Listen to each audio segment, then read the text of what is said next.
Oh, I love the crispness out there. I love the chill in the air. It feels so good. What a difference a couple of days makes. I mean, what was it? Today is what, Thursday? So Wednesday was also a little cooler. I guess it was what, Monday or Tuesday, man. I walked the dogs at like 6 p.m. after I finished my afternoon show, and I worked up a sweat. And then like a day later, we had the cold front move in, and man, whoo, yeah, baby. It's just why does it make you go, yeah, baby? It's crisp and clean. It's not crisp. Why do people call it crisp? It's not crisp. It's like crisp, cool lettuce, not wilty, nasty. Crisp is how you describe lettuce. Floppy lettuce. And a pickle, maybe. Not the air. Crisp. It's cold and depressing. Crisp would be like if you got burned. If Yeah, you want your burnt no fries crisp. crispy. The hell's the current temperature? Hang on, I got to check my phone. I've got the weather bug on there. I'm showing 52 degrees. I hate it. I don't know. Is that in my house or is that here at the studio in St. Petersburg? Well, does it say Tampa or does it say St. Petersburg? It doesn't say anything. It's on my thing right now. All right, so my main home screen says now it changed to 55. So wait a minute. It must have been 52 at my house, and now that I'm in St. Petersburg, just across the bridge, it's now 55. Stay alive, drive 55. Remember that? Tell you, hey, speaking of that, man, I'll tell you what, there were a lot of folks on the Howard Franklin Bridge this morning. Oh, it's packed. They don't want to stay alive. I had a bunch of those schmucks on wheels, man.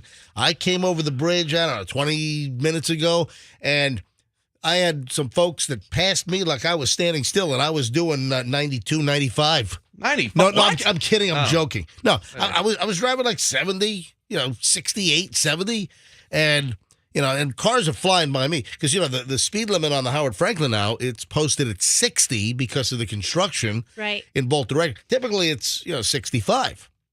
That 5 miles per hour really helps. Yeah, so they lowered it to 60 because of the construction, and man, I had some folks. I was doing 68, 70.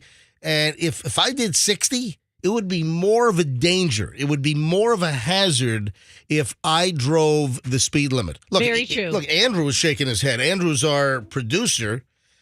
Andrew, you're agreeing with me. Yes, absolutely. Yeah, it'd be more of a danger. It's more of a hazard if I did the posted speed limit at 60 than me going a little faster, 68, 70. And, man, I had a couple of folks. You know what happens? You get that boy racer kind of car, and they're flying some kind of lowered little Honda Civic or something, and the coffee can muffler, that whole deal. I had a motorcyclist fly past me on the Veterans. That was me. I got myself a motorcycle. Yeah, sure you did. No, but then there were like 3 or 4 cars that were following this guy, and they're weaving. They're just going back and forth in between lanes, and it was already busy. Already a lot of tractor trailers, on the road, and that's where you get the situations because your margin of error is nil, and that's how you get an accident that then shuts down 275 and the Howard Franklin, and it's all jammed up. I mean, remember we had the accident that happened, I don't know, 2 months ago? Yeah, we couldn't even get off. It took us forever. We got to work at like 7 o'clock. It takes me 11 or 12 minutes to get to work from South Tampa, where I am. It is fast. And it took about an hour for me to get to work. Remember, Fester, Yes. I had to do the opening of the show on the phone from the car, and I don't think we got into this. And then the second segment, we had to do the second segment from the car as well. Did you join me on the... Yeah, the first segment you were rolling solo, and I was in my car listening. I'm like, this guy's really good. What morning show am I listening to? I was like, wait, this is MJ. And then we talked during the second one. I think you and I got to work about 6:30, and then the rest of the crew rolled in. Froggy rolled in like an hour later. He doesn't know how to drive. Yeah, I got stuck. Yeah. So Yeah, it was real high quality, me doing the show from the... from the phone. Yeah, hang on a second. I'm going to demonstrate it right now. Okay. Hang on a minute. I just called up my... Check. Yeah. Hey, it's the MJ Morning Show. The delay is so screwing me up. Yeah, I know. Take your headphones off. You can't hear it. yeah. A half a second delay. We know what you sound like on the phone anyway. It's Hey, it's the MJ Morning Show here on Q105. Hey, folks, it's MJ. I'm live from this, well, not from the car right now. I'm live in the studio. Okay. There's like a quarter-second delay on the cell phone digital processing. It's a millisecond, It actually. doesn't sound too bad, does it? I hate it. I mean, if you would Maybe I should do the rest of the show. if you would have said it doesn't sound too good, it would have been equally as true. I mean, so it doesn't sound too bad. It doesn't sound too good. All right. Hey, Andrew, did you get the photo? Is that all cropped? Is that ready to go? Yes. All right, man, you're not going to believe this.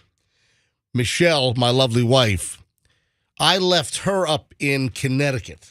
This was on Sunday morning. Now, I was up in Connecticut and Massachusetts with the family. You know, my son had a parents' weekend last weekend, so we were there for that. And then I came back on Sunday morning because, well, I had to do the show with you guys on Monday. But Michelle stayed up there because she had a couple of other colleges to visit with Julian, and they're going to start having like applications, and they got an early decision that's going to be in, and some other schools that have to be in by like November 1st. So it's like real crunch time now. So Michelle and my son Julian, they stayed up there. Julian, after Parents' Weekend, had 3 school days off. He didn't have to be back to school until yesterday, and I think classes are back today. So it's like a little fall break. Okay. Right? And Michelle took Julian to see Boston University, Emerson College, a couple other places, one in Connecticut. Any community colleges on the list? No, Oh. no, it was not. All right, so we had a rental car, and this is crazy.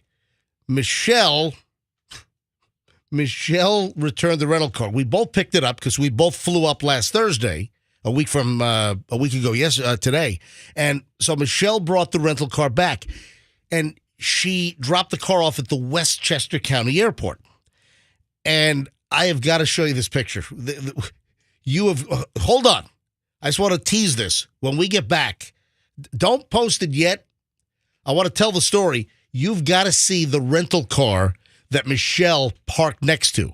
And it's not the Hertz rental car place in Westchester. It's not like the lanes where you drive through and they have the people checking in. It's a lot because the Westchester County Airport's very small. So there's this lot and you just kind of self-park and then you walk the keys inside to the airport and drop them off at the desk. You know those kinds of rentals? Yeah. So you got to see the rental car that Michelle pulled hers next to. All right, hold on. I'll tell the story. We've got pictures. You got to see this. All right, hang on. Next on the MJ Morning Show here on Q105. Back in a second. Pat's got traffic. All right, here we go. Still very quiet on the roadways. The interstate's still moving along without a problem.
Yeah, they make those noises kind of like Yabba Dabba Doo in the Two Princes song. Called scatting. What the hell ever happened to the spin doctors? Yeah, I think they have a lucrative career playing like county fairs and stuff. Think so? I'd go see the spin doctors. They have the Kalamazoo County Fair up in Michigan or something. Isn't that where Dig Dug is from? Yes, you love Kalamazoo. You've been talking Kalamazoo since before you knew me. Yeah, that's where Dig Dug is from. That's where Roxanne's fiance, Dig Dug.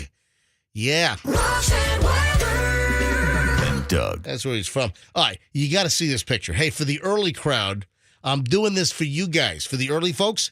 Hey, Fester, go to mjmorningshow.com. It's the second tab. It's already there. Second tab. You were on it and you left it. All right, there you go. All right. Andrew, is it already posted? All right, so go to stories we mentioned on the MJ Morning Show. Click on that, and hopefully it's already rendered and it's already posted. So click on that. I'm clicking. So Michelle, my lovely wife, she returned. Holy crap. All right, so Michelle. That was a good trip. Hey, can the picture get bigger? I guess, is that the biggest the picture gets? Can you click on it to make it bigger? Yeah, no, but if you're on a mobile device, which most people are, you can just grab the screen and make it bigger. Yeah, probably so. All right. So Michelle returned the rental car at the Westchester County Airport, which, by the way, the airport code is HPN. That's Hotel Papa November. So Michelle returned the rental car because I came back on Sunday morning, so I could be here on the show with you guys on Monday after coming off of Julian's parents' weekend up at his school in Connecticut. And we both rented the car because Michelle and I flew up on Thursday afternoon. That's why we had a best of show on Friday. And Michelle brought the car back yesterday because she took Julian to a couple colleges up in New England because they had some days off from school after parents' weekend for just that purpose. So Michelle brought the rental car back yesterday to the Westchester County Airport just outside of New York City. And it's one of those deals where you pull the car into a lot. All the car companies have their lot on the side of the airport. It's not like the garage you drive into and the return lanes and they're waving you through and the Hertz person comes over and they got the device in their hands and they scan the barcode and check you. Now, this is the kind of deal you just park the car. It's a very small airport, the Westchester County Airport. All right. Yeah, it's a lot better. So then you got to just take your keys inside to the counter, and the counter is right inside the terminal, right next to the baggage belt. It's a really small airport. So Michelle pulls the car in, and hers is the white Dodge Durango to the left. Look at the car that Michelle parked next to. Can you imagine returning this car? Hey, Froggy, take a look at that. Oh my gosh! It's like from a comedy. Chris Farley movie. It is. It's a red Toyota Corolla. Oh my God. And Did they do that? I mean, remember the Jackass movie when they rented a car and took it demolition derby and then returned it? That's what it looks like. It looks just like that. So the car could still drive, but they've got The whole it It's so obviously smashed. it obviously got rear-ended pretty severely. They've got bungee cords and blue painter's tape. Yeah, is that blue painter's tape? It is. It's not very strong. It's, I it's know. holding the parts on. When I think of the weakest tape, I think of painter's tape. Yeah. And they just returned that. We're like, You all right. are the weakest tape. That's a little takeoff on. The weakest link. Exactly. Yeah, I mean, why didn't they use like some kind of duct tape or something? I don't know. I wish I would have seen, because you know when you drop off a car, they go, let me walk around and take a look yeah. and make sure everything. Oh, what? What effort was made to put the blue duct tape? What is it doing? What Well, is it's not duct tape. It's blue painter's painter's tape. tape. It's like that 3M blue painter's Yeah. tape. It's just maybe stabilize something for a nanosecond. It's really not doing anything. Is it holding like all the taillights are smashed and dangling? So what happened here? Did somebody get rear-ended? It looks like it, or did they slam the car into reverse and smash through like a 7-Eleven window? Or, I mean, I don't know what happened here, but most likely Froggy's correct, or whoever said a rear-ender. But can you imagine you bring the rental car back, and it's not the deal where you drive in and the rental car employee greets you in the return lane? Mm. This is the deal where you park the car, you walk your keys and your little rental contract into the terminal to the little countertop, kind of like the one where, remember Jerry Seinfeld in LA and they were trying to rent a car? That kind of deal. You're at the counter. What do? You just walk the keys and, hey, so how was everything good? Oh, yeah, everything good. Or sometimes they have the drop box. Did this person say, hey, had a little problem with your rental car? Or did this person just drop off the keys and then, what do you mean? It was perfect when I dropped it off in the lot. I mean, the chain of custody has been broken, right? Hey, no, there was nothing wrong with the car. That car was perfect. There wasn't a scratch on that car. Something happened in the parking lot. Somebody must have rammed into it. Parts are dangling, bumpers gone, lights are dangling, held on by blue painter's tape. The trunk is bungee cord shut. I mean, if they were trying to hide it, they would have backed into the spot. Yeah, good point. You got to see this picture. You got to see it. So Michelle took this picture with her cell phone yesterday, and she's like, oh, my God, you got to see the car that I parked next to in the rental car return lot. And it's it's Space 57. Michelle's in 58, and it's Hertz. It's Hertz Thrifty and Budget, a green one. Yeah. Or blue one. No, Thrifty. Dude, no. Color. The blue one is it $? I don't know. Hang on. So, because Hertz owns a bunch of companies. The blue one's Thrifty, and what's the red one? Avis. No, Avis and Hertz are their competitors, dummy.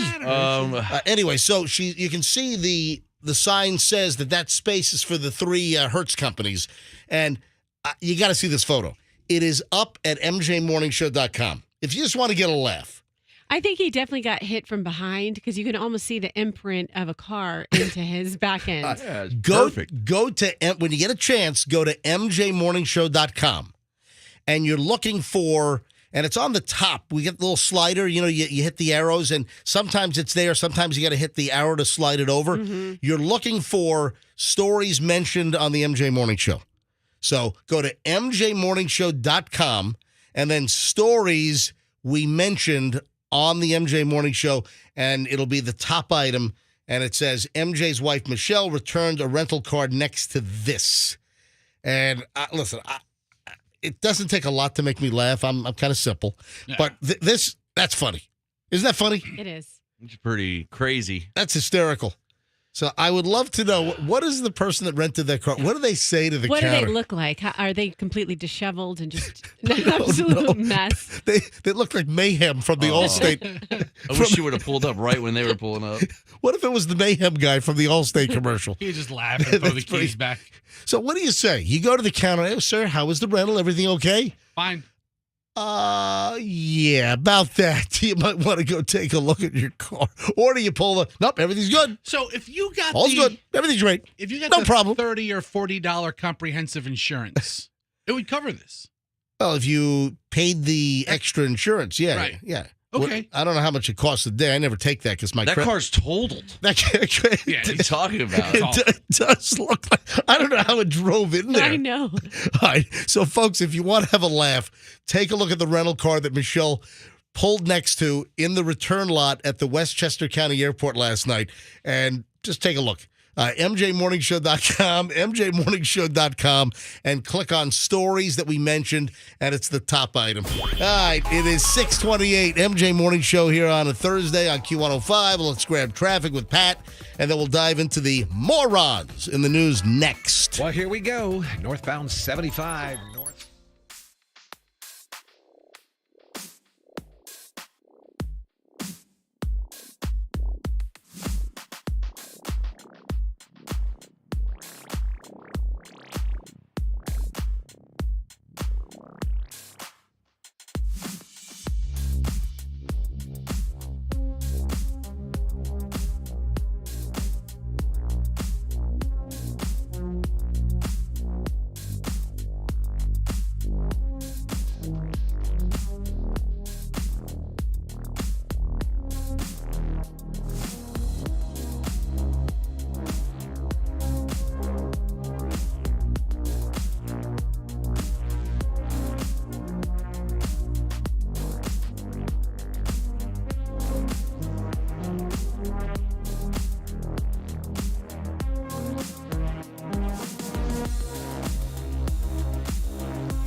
All right, Fester, before I get into the morons of the news, I've got a little mission. Okay.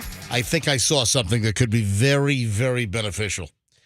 All right, I want you to dial up the studio line right now. Dial up our, just dial up to 800-990-1047. All right, dial it up on your cell, and I want you to leave the studio. Folks, before we get to the morons of the news, hold on a minute. Morons of the news is a second away. Hang on. All right, where am I going? You're walking down the hall to the lobby. Okay.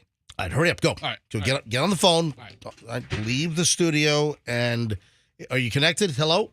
Yeah, Andrew has me on hold. All right, hang on a second. Let me bring you up here. All right, Fester, can you hear me? Hello, I'd like to request the Go-Go's. All right. All right, Fester. There he is. All right, Fester, walk down the hall, go to the locked lobby door. No, wait, Pat. Jeez. All right, keep going. Hurry up, dude. I got morons on the news to do. All right, Fester, let me know when you're. Run. Let me know, and don't say anything. I just want confirmation that it's there. Fester, why did you just go? Oh, I see it.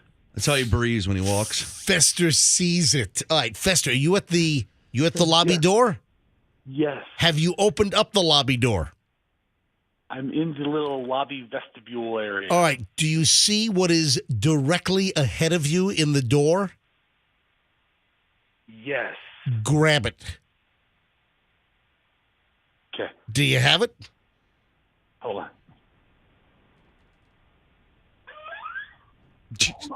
Some WD-40. All right, Fester, This is sketchy. what is sketchy? There's somebody here. What do you mean? Oh, hang on a sec. Like a Hold on. Where are they? Roof access.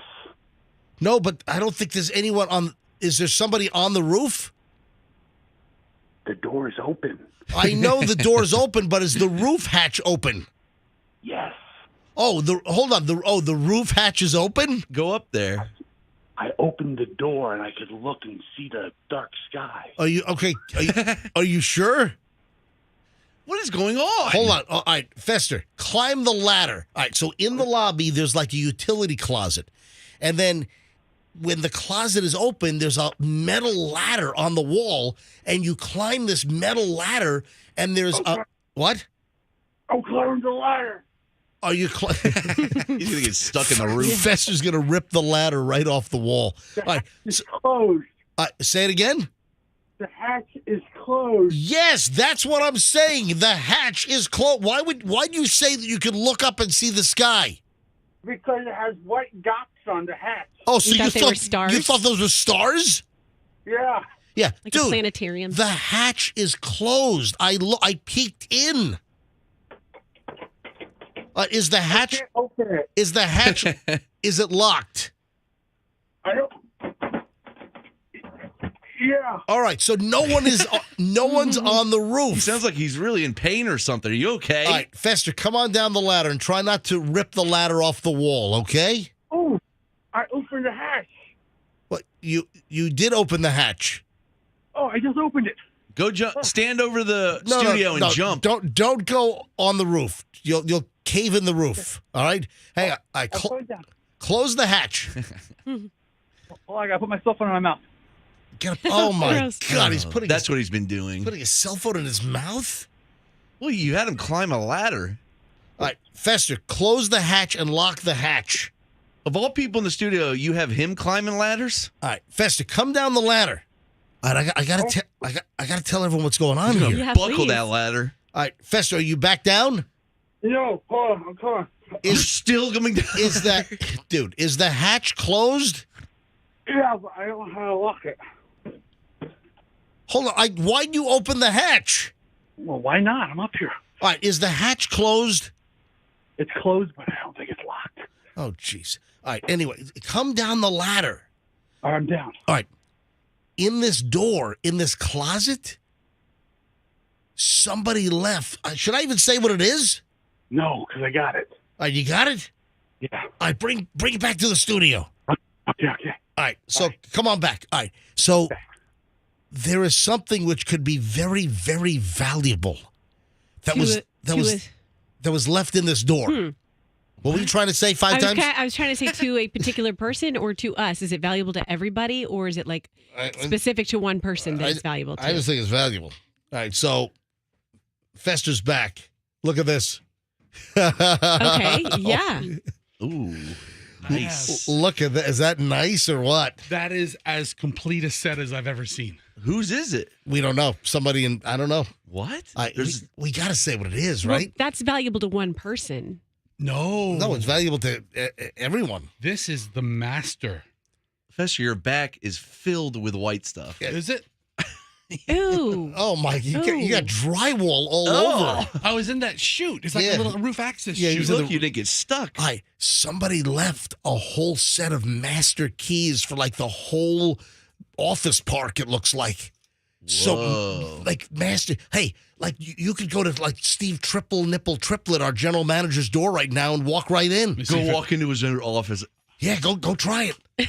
Yeah. It's like the old days. Yeah, go try it. Let's lawnmower his Hey, carpet. hey, call me back. Call me back at 8. What did you used to do, Dave Reinhardt's office? You put a lawnmower in there? He had this shaggy ass carpet, and You mowed it. We mowed the carpet in his office with a lawnmower. We did that's years ago. The old All right. days. Hey, Fester, you back? Okay.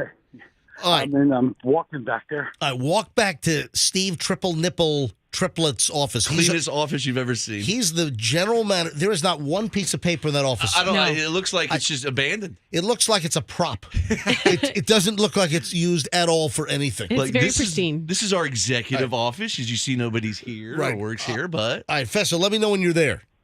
And of course, the office is locked.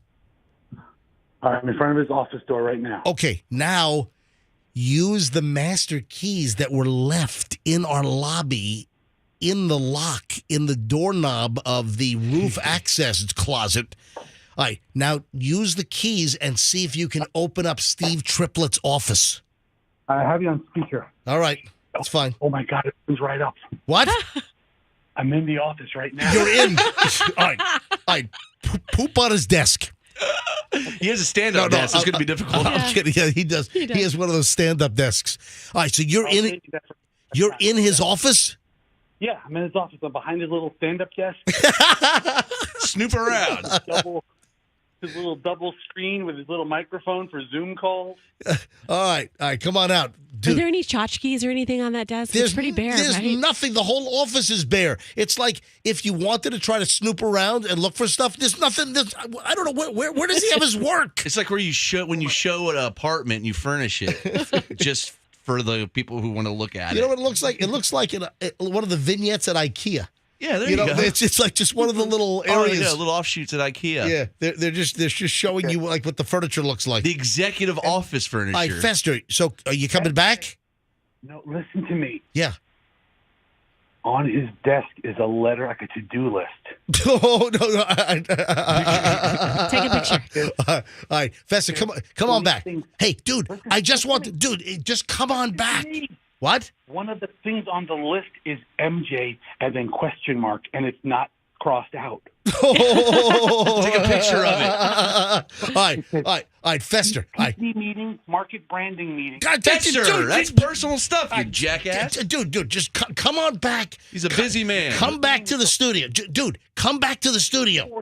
Dude, come back to the studio. Up. Shut up and come back to the studio. But do take a picture of it. I just wanted to make sure that the office was able to be accessed, okay?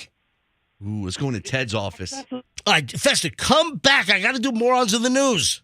Take the furniture from Steve's office and put it in Ted's office. Put Ted's furniture in Steve's office. Come on back. All right, I'm coming. All right, thank you. Jeez. You're going to get in trouble. So, wow. So somebody left a whole master set of keys. That's unsafe. Is that crazy? That's nuts. What else can we do with these keys? Maybe someone's like leaving and they just got careless. I don't know, but a whole master set of keys was left in the lobby, so we've got keys to everything. Ooh. Yeah. Fester. Well, yeah. Yes, Fester. Oh, I read Steve's whole list. Did you take a picture of it? I love comparing to-do lists. Yeah. MJ. All right. So hang on a minute. We've got the keys. We also have told everyone we have the keys. We kind of just shot ourselves in the foot. Yeah. Suddenly we're culprit number one for everything. All right. We can't keep the keys, but can you believe that we've got a whole? We can duplicate them. Where can I get a key made at 6:45 in the morning? Oh man! What time is Home Depot open? I have a key. They open it. duplicated. I think they open at 7:00. I think they open at 7:00. All right, let me run out. I'll be back in a half an hour. What, man? That is sloppy. And there are all kinds of key cards and passes to everything. So the first key card is the little magnetic lock to all the buildings. The second one is a housekeeping contractor card. Yeah. Oh yeah. So okay. Gotcha. So it looks like the housekeeping folks left this whole thing. The whole set of master keys and all these cards. Oh, no. Different buildings have different cards. Jeez. This is our building this is our building right here. Oh, man. So this is someone who's all around the Koger Center. Oh, my. Yes, it is. Hey. Yeah. Yes. Roxanne Wilder and Doug. What is that a play on? That's a play on what? Limu Emu. Oh, from what agency? Liberty Mutual. Oh, my God. There's a Liberty Mutual card on there. Oh, my. Look, why is that there? Doug. Do we have Liberty Mutual in one of the office buildings here? One of the tenants must be Doug. Wow. And Doug. Roxanne Wilder.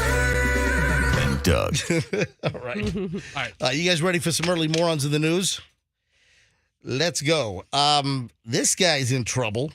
Can I return the keys? Who are you going to return it I'm to? going to put them right back where I found them in that little key slot No. because the housekeeper's going to be looking for them any second now. I think those were left from last night. I don't think they're around here. I'm pretty sure they're not called housekeepers. Yeah, they're not here now. They come at night. I mean, Are the master keys better off in your hands, Fester, or just dangling in the lobby for any riffraff to grab them?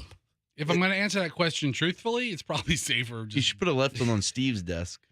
getting picked up by a random stranger. There you go. All right. Ready for Morons in the News? Please. A Lancaster County, Pennsylvania guy has been charged with indecent exposure after removing his clothes and jumping into one of those bagged ice freezers out in front of the convenience store. You know what I'm talking about? What the hell? You know, on a hot day, have you ever walked by one of those and be like, oh, I'd like to jump in there right now? No, never, not once. Was he making like a TikTok video or was he trying to do something for him? Because it's pretty cold in Pennsylvania now, right? It's like 30 degrees or something. Jonathan Beck, 35, of East Earl Township, was charged with criminal mischief, possession of marijuana, public drunkenness, and indecent exposure.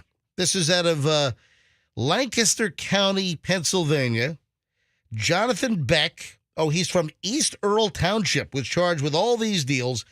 It turns out that he removed all of his clothing while at a gas pump.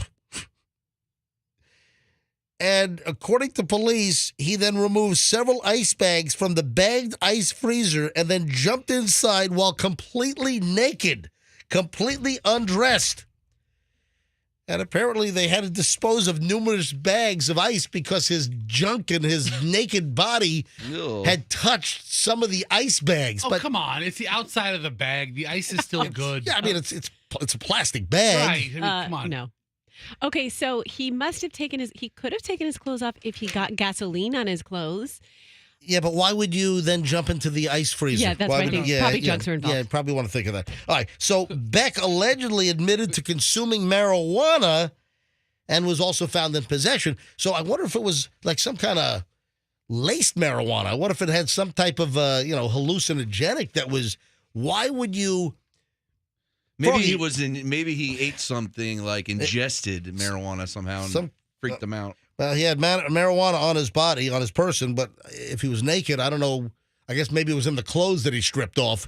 But It sounds like a dare from a buddy or TikTok. There's no way you just do this. what would possess you to take all your clothes off at a gas station while pumping gas and then jump into the ice freezer? You know those big, the boxes, Yes, right? And they of got the course. little metal door you open up, you grab the bag of ice. A lot of times they're outside. Oh, boy. Anyway. So did he leave? I wonder if he just left the gas pump like hitched in there with the screw. You know how you kind of can. I have no idea what the hell you're talking Well, about. what is it called when you're trying to pump gas and you have other things to do, like clean out your car, and so The latch. You latch the it. handle. Yes, you latch the handle. So right. did he latch the handle and then take his clothes off? I don't know. All right. Obviously, he did because he's trying to be efficient with time. Right? But I don't know if he was still pumping gas. All right. Anyway, that's what we call a moron in the news, and they had to throw away bags of ice because his junk touched the outside plastic of some of the ice, which... I'll still throw that in my lemonade. I don't care. Yeah, seriously. I have I mean, no it's problem. it's the outside bag. It's not like his junk touched the ice inside the bag. Oh, All right. I know what it was. It's Lancaster, Amish country. He was an Amish who was participating in Rumspringer. There you go. What? What? Rumspringer's a big Amish coming of age thing. Oh, okay, Yeah. gotcha. All right. I'm sorry, I'm not up on all the Amish stuff. I apologize. All right. Hey, we took a little time with our little exploits with the key, so that means I got to push the second chunk of Morons in the News next. And it gets better from here. Hang on. Yeah, good morons today. And we'll do it next on the MJ Morning Show here on Q105. All right.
Show. It's Q105. It's rolling up on 703, and got a couple of questions for you. Number one, and since this is a continuation of Morons in the News, maybe that'll help you put things into context. Question is, what do you do if you have guests that maybe won't leave? Let's say you're hosting people at your house, and they just won't leave. You want them to go. They linger. They're called lingers, aren't they? What do you do? Oh, what is that? Lingerers? Like lingers. Yeah. I forget what movie it was, but somebody was over for dinner and they wouldn't leave, and they're like, lingers. God, get out. So that was a line in a movie? Yeah, I can't remember what movie. Are you serious? That's a pretty accurate definition of what they would be, lingerers. Right. We had friends like that. I mean, what do you go excuse yourself for a minute and come back in pajamas? Be like, all right, guys. Yeah, seriously. And if what I have lingers, I just I go to sleep on the couch right in front of them. It's not rude at all. Right. And then what if you're like really clever and you're scheming and you're cunning? Yeah. Anyway, all right. So here's the deal.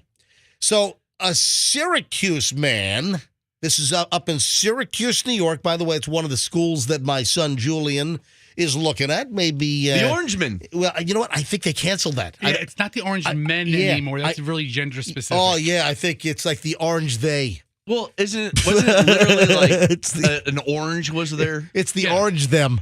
I think it's now just the Syracuse bright red, not quite It's yellow. the Orange Humans.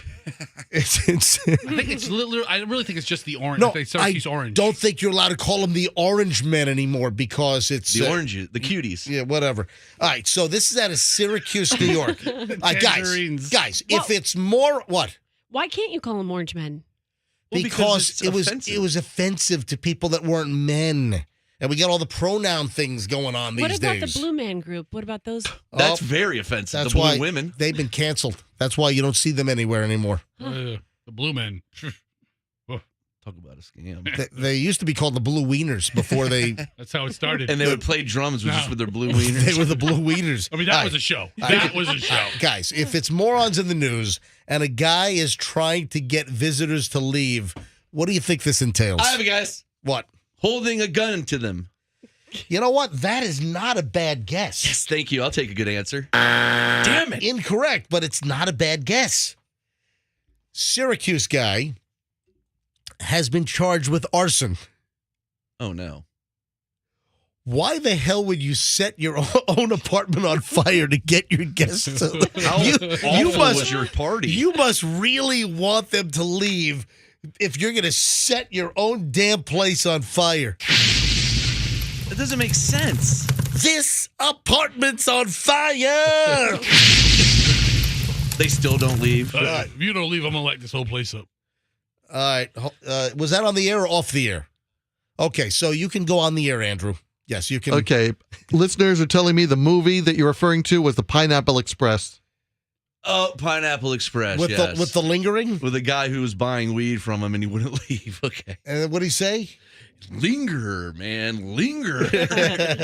That's right. It's James Franco. All right. So, Syracuse, New York, a guy's been charged with arson after cops said he set his shower curtain on fire in his apartment in order to try to get the visitors to leave, to go.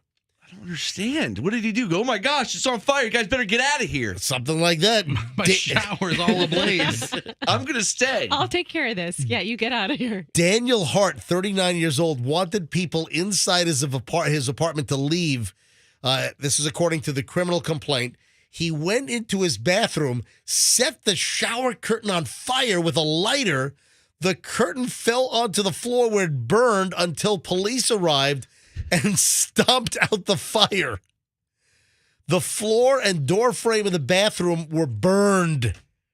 By setting the fire, Hart endangered the people in his apartment and other people living in the building, according to the police. Yeah, I agree with that. Yeah, 13 other units were in the building.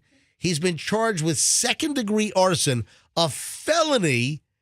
He's being held at the Onondaga County Justice Center on a $5,000 cash bail. I don't know if he's been released yet, but was this like alcohol related? Was this drug fueled? I mean, come on. It's a poor decision, so possibly. Yeah, I would say it is a poor decision. I mean, who in their right mind would set their own bathroom shower curtain on fire as an effort to get guests in your apartment to leave. All right, we haven't seen how hideous his shower curtain is. I mean, maybe he was, just two birds, one stone. I'm going to get rid of the shower curtain and get rid of these people at the same time. That sounds like this plan backfired. Quack. Thank you. You're welcome. I'll be here all day. You want a quack quack? Please. I think he deserves it. Thank you. There you go. All right, let's do some morons in the news a little closer to home. You know what? Boys, don't you come to Florida and pull this crap. 3 Texas men have been arrested for stealing more than $1,000 from the Leaky Tiki barbecue on Fort Myers Beach. What a great name. The Leaky Tiki? I All don't right, now know guys, if I like that. it's Fort Myers Beach. Yeah. Which is Hold down on, there. hold on. What, you don't like what? The name Leaky Tiki. Because it sounds like bladder issues? Is that why? Sounds like someone's taking a leaky on your tiki. Is that it? Yes. No, but I mean, haven't they been through enough? Fort Myers Beach, one of the most devastated areas with Hurricane Ian, and then we've got 3 Texas men that come to Florida, and they're trying to rip stuff off from the Leaky Tiki barbecue. They stole $1,017. According to the Lee County Sheriff's Office, a Hillsborough County deputy, and of course, counties and sheriff's offices and police departments all over the state of Florida have gone down to some of the hurricane-stricken areas like Fort Myers, that's Lee County, and have assisted with law enforcement because of the need and the destruction.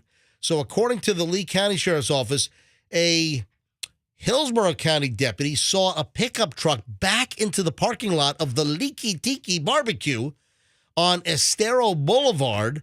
The deputy watched as the 3 men got out of the truck, began looting pieces of hurricane debris around the property. What did we say? We said that they're going to be looters. You're going to have also repair scammers. You're going to have roofing scammers. There are already stories of people ripping folks off, promising repairs. All right, hold on a And second. taking their cash and running. They're picking up debris? They're picking up items around the property. So they are taking things that they're not allowed. It's not like they're picking up I would imagine scraps of roof or shingles. They were obviously taking things of value. Okay. The men filled the back of the pickup truck with items. More deputies arrived at the scene, and Christopher Thompson, Joseph Burton, and Alexander Thompson, 43, 31, and 26, respectively, were detained.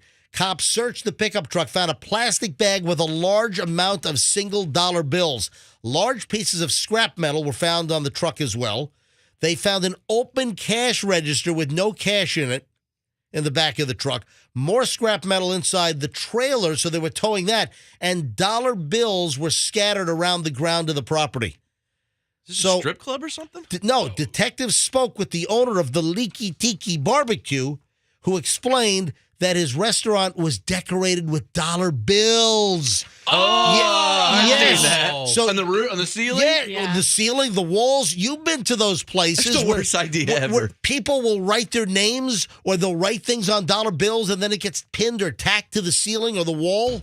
Somebody actually robbed those dollar bills? I did that at the Salty Dog in Homer, Alaska. Don't they have those? They have those bars in Key West too. Yeah, They have them all over the place. My name is on a dollar bill at the Salty Dog in Homer, Alaska, at the very end there. So this At the bottom of the Kenai. This Leaky Tiki barbecue goes through a hurricane.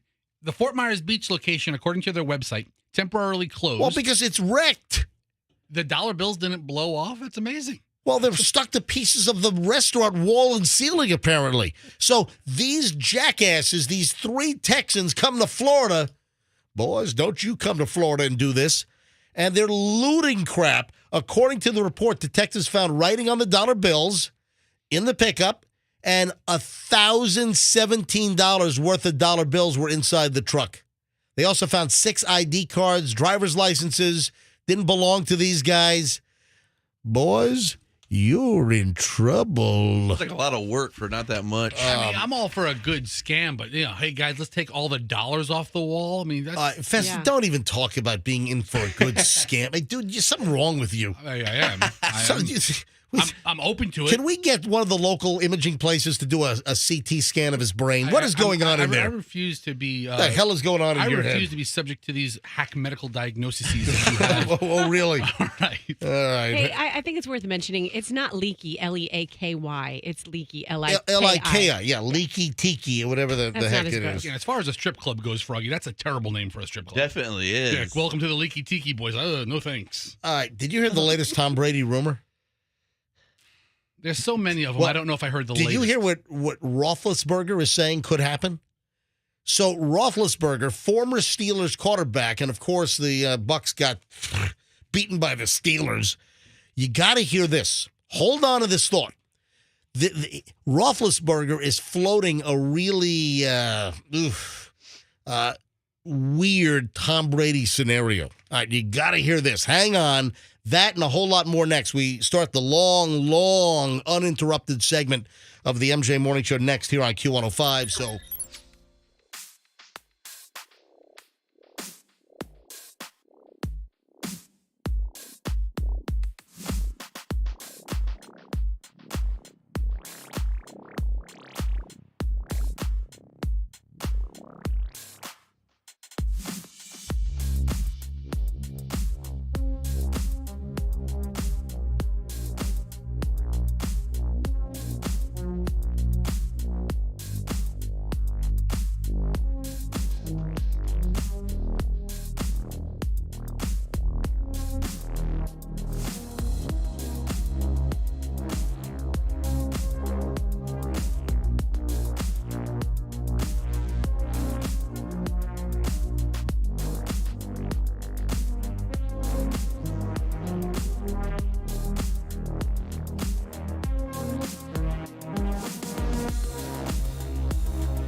Q105, and of course, the incredible Ace of Base.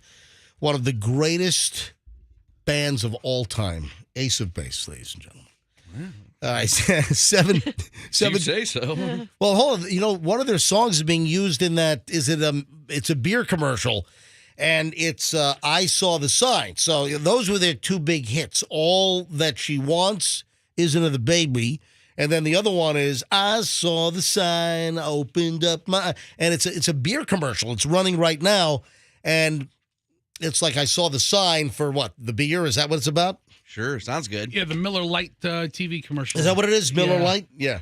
See, they should use this Ace of Base song. All that I want is another beer.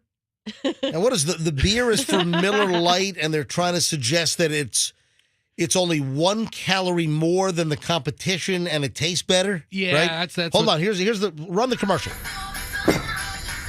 Yeah, here it is. It's in some seedy convenience store. Has more taste and only 1 more calorie than Michelob Ultra. There it is. Yeah. When you think of a light beer, you think of Mick Ultra. They're low carb. They advertise as that, but hey. So tastes better, 1 more calorie. There you go. And how much did Ace of Base make off of them using the song in their commercial? Who knows? Depends if they sold their rights out already. At least $150 each, I think. Hey, I have a couple of blurbs regarding Tom Brady. Now, Ben Roethlisberger has something to say, and then two folks that you know from NFL analysis. They've got some thoughts as well. All right, now, Ben Roethlisberger, who spent a ton of seasons with the Pittsburgh Steelers, and he was at the game. So Roethlisberger was at the game. Of course, he retired. When did Roethlisberger leave? A couple of years back? Well, I think last year was his last year. right. Is he opening up the burger place? Roethlisberger's? Well, he's talking about a merger with Wahlburgers.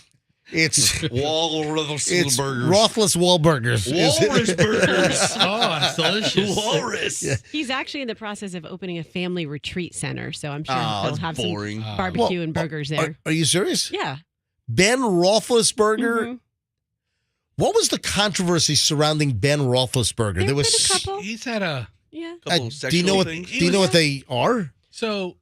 Did he take a girl in the bathroom? Yeah, there was one story where he got a little aggressive and he thought it was consensual, and later she said it wasn't. All right, so Ben Roethlisberger, he's had a couple of little bumps. Didn't he have a motorcycle accident where he flew over the roof of a car or something? He did. You shouldn't really be riding motorcycles when you're an NFL football player. I remember that adult entertainer that was aligned with President Trump for a while said that Trump introduced Ben Roethlisberger to her, and he tried hitting Stormy Daniels? Yeah.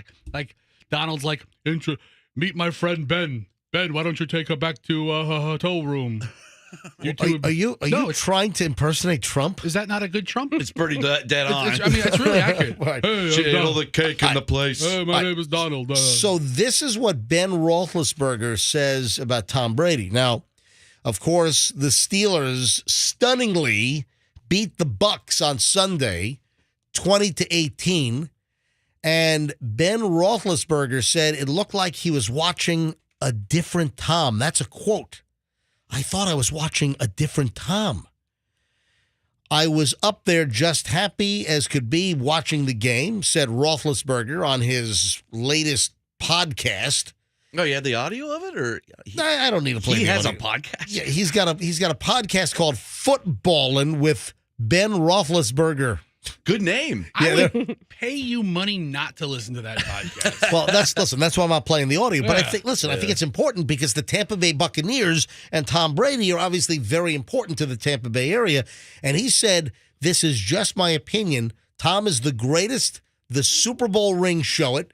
It didn't look like he wanted to be out there. Maybe it was the pressure and he was getting hit and whatever was going on. At one point, I looked down there and said, there's no way he's enjoying this. No way. I was enjoying being up there watching the game. It just didn't look fun for him. And then he said that it looked like Tom Brady just didn't want to be there. He doesn't bring up the potential family distraction with the whole Giselle situation. But he did offer them a Groupon to his family retreat that he's building. What the hell is this? And there's one other thing. Oh, the other thing's even better. So the other bit of speculation is even more intense surrounding Tom Brady. Hang on. What kind of a retreat does Roethlisberger have, Roxanne, and how do you know about this? I just read I said, what's Ben Roethlisberger doing now? That gives, and it popped up and said he's retired and he's in the process of opening a family retreat center. What the hell does that mean? Maybe it has something to do with Does his it have foundation. like ping pong tables? I mean, what is a family? Yeah, like mental health. These are just my guesses. It's kind of like maybe like the Miss Maisel camp, only football players. I don't know. Or Uncle Buck. Yeah. Some kind. What was it? Oh no, the Great Outdoors. That's what I was thinking of. Like, wasn't John Candy in that? Right? Maybe he's going to do something like that. All right. The other one is even more. Ugh. There is an analyst that thinks that Tom Brady could walk away in the middle of the season. All right. That's the way to do it. These people are just making this crap. And they're up trying to as get they go. attention. And I want to say one thing about what Ben said. Like, what does he mean he doesn't look like he's having fun?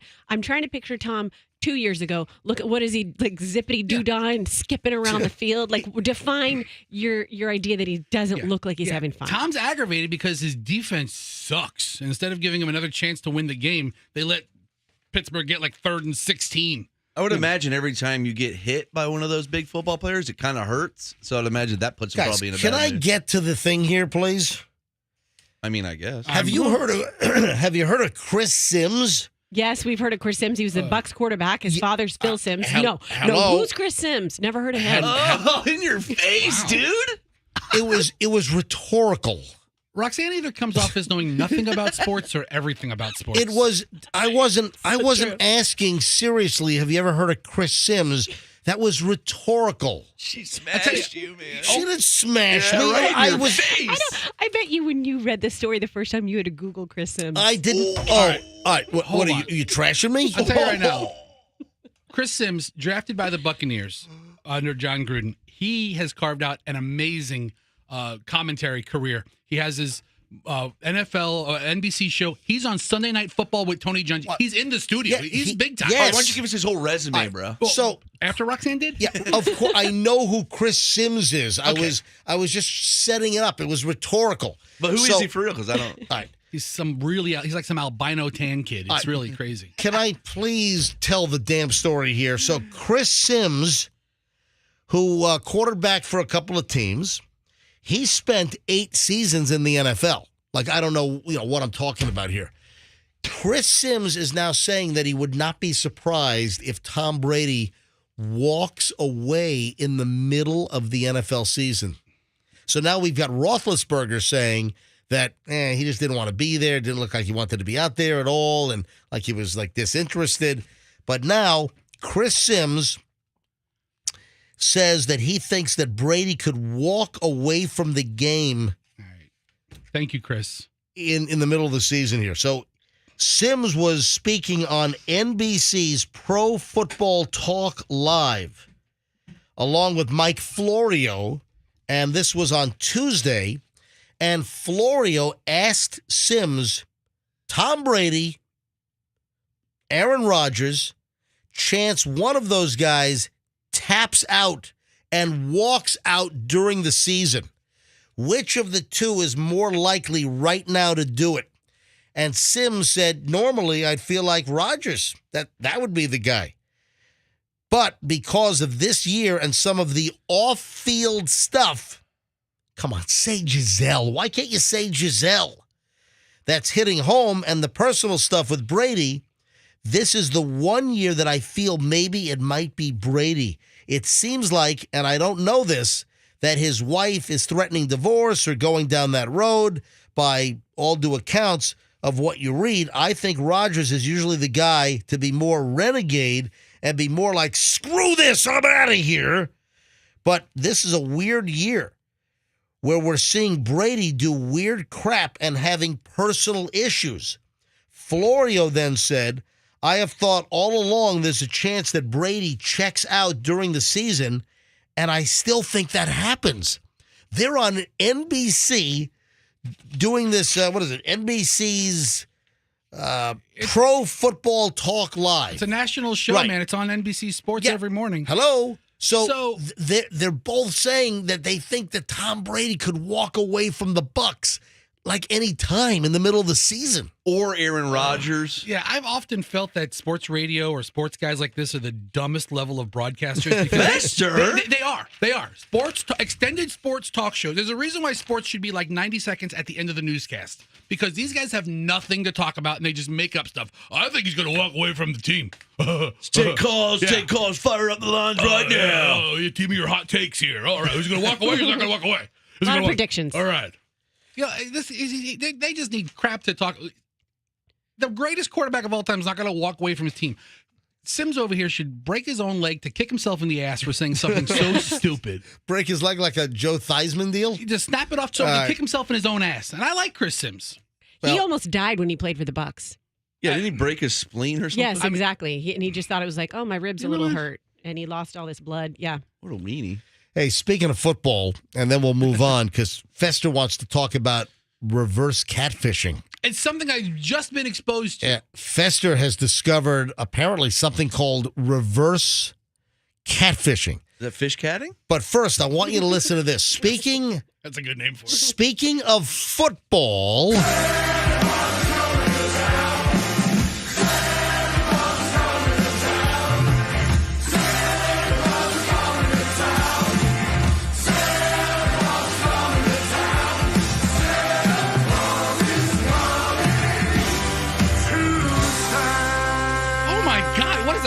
Men's prison choir or something? Well, you're pretty close.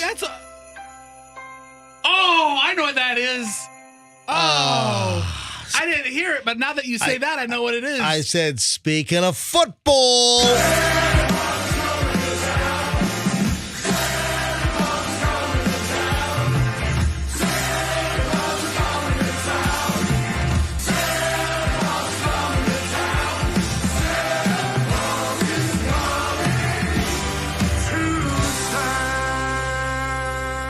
All right, so what do you think it is? Okay. Hang on, hold on a second. Hang on.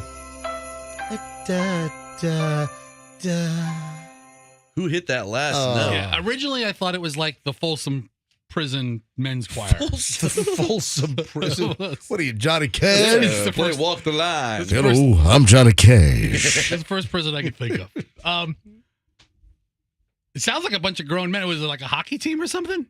No, because he said, speaking of football. Team is your guess? Speaking of football, it's a hockey team. What is it? A hump? Is it a football team? The Philadelphia Eagles they're releasing a Christmas album. That's great. They sound pretty good. Yeah, that's pretty funny. I like it. The Philadelphia Eagles are putting out a Christmas album. That's one of the tracks.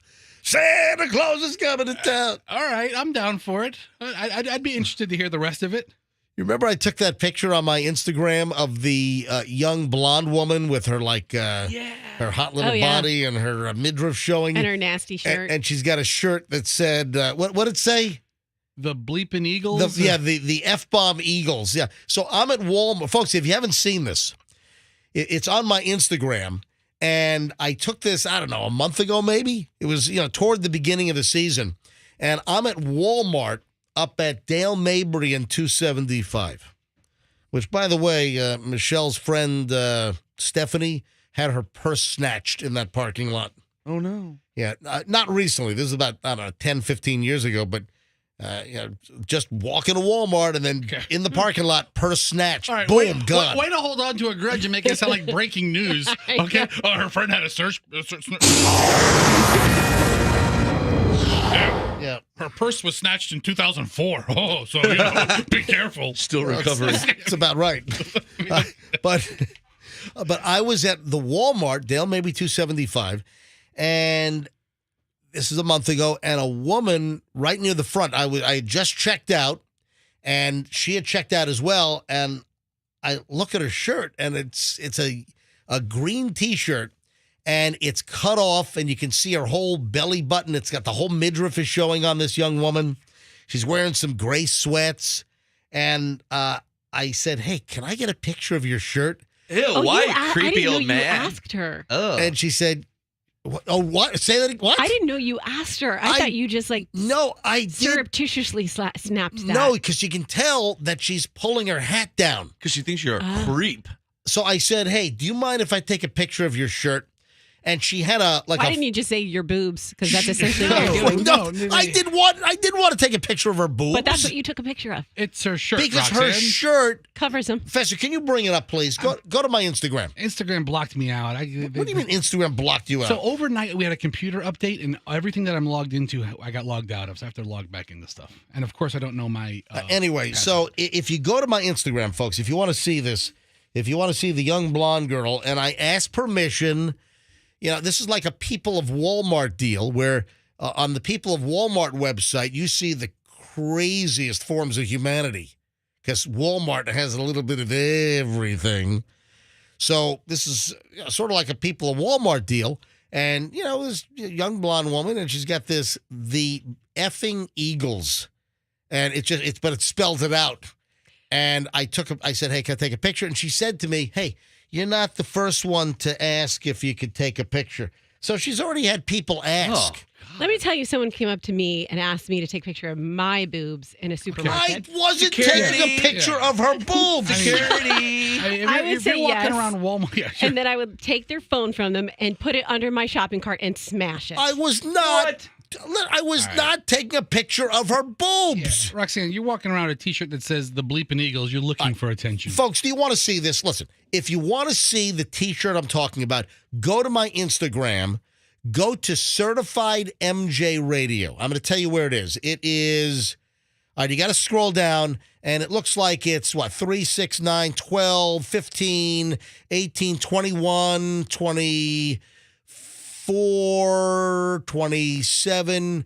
It's like 30 down. It's like 30 tiles down, and you'll see her. I mean, she's wearing a green shirt, and it says the effing Eagles, and then she's got a green matching Budweiser foam-fronted trucker's cap. She's a good egg. And she said to me, hey, you're not the first one to ask. Hey, no problem. So she actually tilted her head down, and she pulled the hat over her face. So we can't see her face, but you can see her with her belly showing, and she's not big boob, by the way. So I wasn't taking a picture. So there, Roxanne, I wasn't taking a picture. So you're only going to take pictures of women with big boobs? Right. Is that what you're saying? No, she has small boobs. That's what I'm saying. I didn't care about her boobs. I was taking a picture of the T-shirt. All right. You don't care about both small of you boobs. stop. Yes. Roxanne, you sound like a weirdo. MJ, you sound like a creep. Both of you stop. I'm going to hold the picture up, by the way, to MJ TV. So if you're watching MJ TV, this is the picture. Andrew, does this look okay on MJ TV? Look good? All right, so I'm holding up the picture right now of the young woman at Walmart with the bleeping Eagles thing. And if you want to see it, go to my Instagram and search for Certified MJ Radio. And if you're on Instagram, give me a follow. You can give me a follow at Certified MJ Radio and see the picture of the blonde girl with the bleeping Eagles T-shirt from Walmart at Dale Mabry and 275. But I kind of like the song. It's not bad. Yeah, the Eagles. It was well mixed.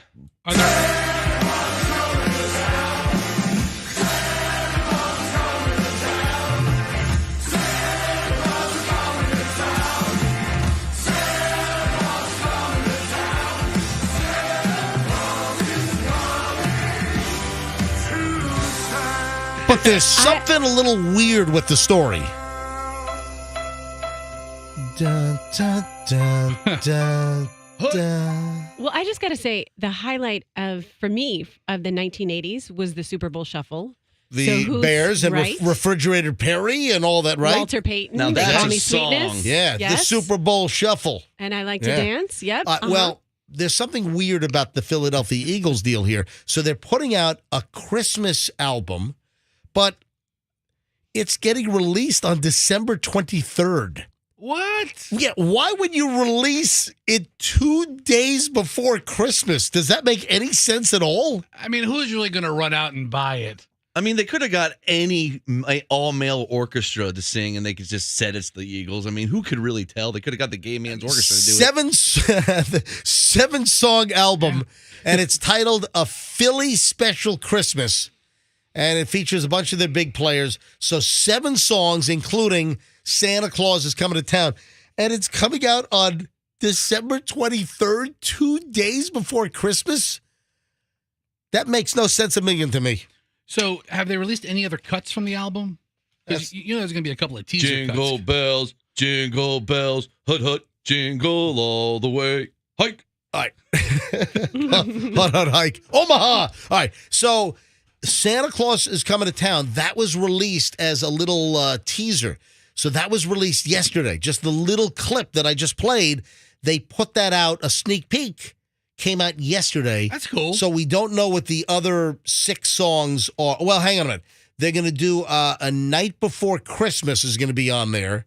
And that's all we know. Are they going to do that, like, really sexually aggressive Christmas song? Oh, Baby, it's cold outside. Oh, yeah. Let me get out of your apartment. Let me lock the door. How about I saw mommy kissing Santa Claus? Or what is the, Grandma got run over by the reindeer, yeah. By like the Philadelphia Eagles offensive line or something. Grandma got CTE from a reindeer. Oh, got CTE. Oh, yes. Oh, my God. That's a good one. I mean, the reindeer ran her over. The Eagles should have hired you as a writer, Froggy. That was fantastic. All right, so tell you what. It's just odd, though. They're releasing it 2 days before Christmas. What's for last-minute shoppers? No, why would you release it like around Thanksgiving time or something? The Bucks should put out a rap album. I mean, hell, the Costco and Home Depot, they had the Christmas crap out in like July. Yeah, I'm a Bucks fan. I'm not spending a penny on some Philadelphia Eagle crap. Yeah, I don't know what the story is, whether it's free or whether they're going to charge for it. All right, time is at 7:45. It is 7:45 on the MJ Morning Show. And Fester, I want to get to your catfishing thing. We'll do that next. But first, so Fester found this deal on reverse catfishing. So stand by. We'll get to that in a minute. First, though, I saw a homeless guy. I was assuming he's homeless. I saw a beggar, and this was at I-275 and West Shore. So when you get off at I-275 and West Shore, so it's 275 South, and if you get off at that exit, you go right, you're heading down through that West Shore district, and you've got the International Plaza straight ahead down the road. If you go left, you've got the Kennedy Boulevard, and you've got the West Shore Plaza shopping mall. You get the Waffle House right there on the corner. So I'm pulling off the exit ramp, and there's one of these guys, which we see a lot around the Tampa Bay area. It's men and women. I've seen both, and they're begging for money. They're trying to get money from the cars that are backed up waiting for the traffic light to turn, and they're holding typically some kind of a cardboard sign, please help, I've got 3 kids, I'm hungry. All right, we need anything will, They each have their plight. All right, here's my problem. Okay. I got a guy on Sunday. So I get back from Connecticut at I flew in about 11 a.m. I don't know, 10:30 a.m. I get back in from Boston, flew in, and I'm running errands on Sunday, getting stuff done. So I'm getting off at 275, and the guy's out there, he's begging. So he's kind of walking the line. The light turns red, the car's back up, and he's walking the line, walking past everyone's window. He's holding the sign, and he's on a cell phone. He's talking. So he's having a conversation. That's just rude. Well, that's my point. That's my point exactly. So what kind of a half-ass beggar are you if you're not giving your full attention to trying to communicate with the cars? You're telling me you're going to be so rude you're begging for money? Listen, I don't hand out money typically ever to the beggars. I donate to organized charities. But I'll tell you right now, if you're going to half-ass it, there's no way in hell that I'm ever going to give you money. Dude, if you're homeless, you shouldn't be holding an electric device to begin with. Well, he had a cell phone. He's on the phone. He's having a conversation.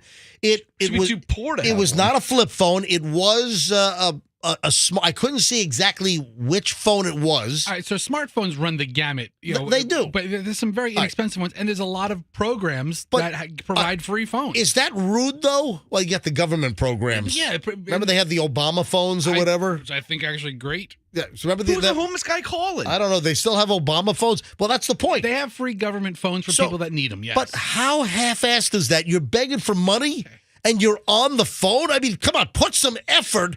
Give us some focus. If you're working the cars at the off-ramp at 275 in West Shore, don't be on your phone while you're walking by a half a dozen cars looking for cash. You don't know what he was talking about or who he was talking to.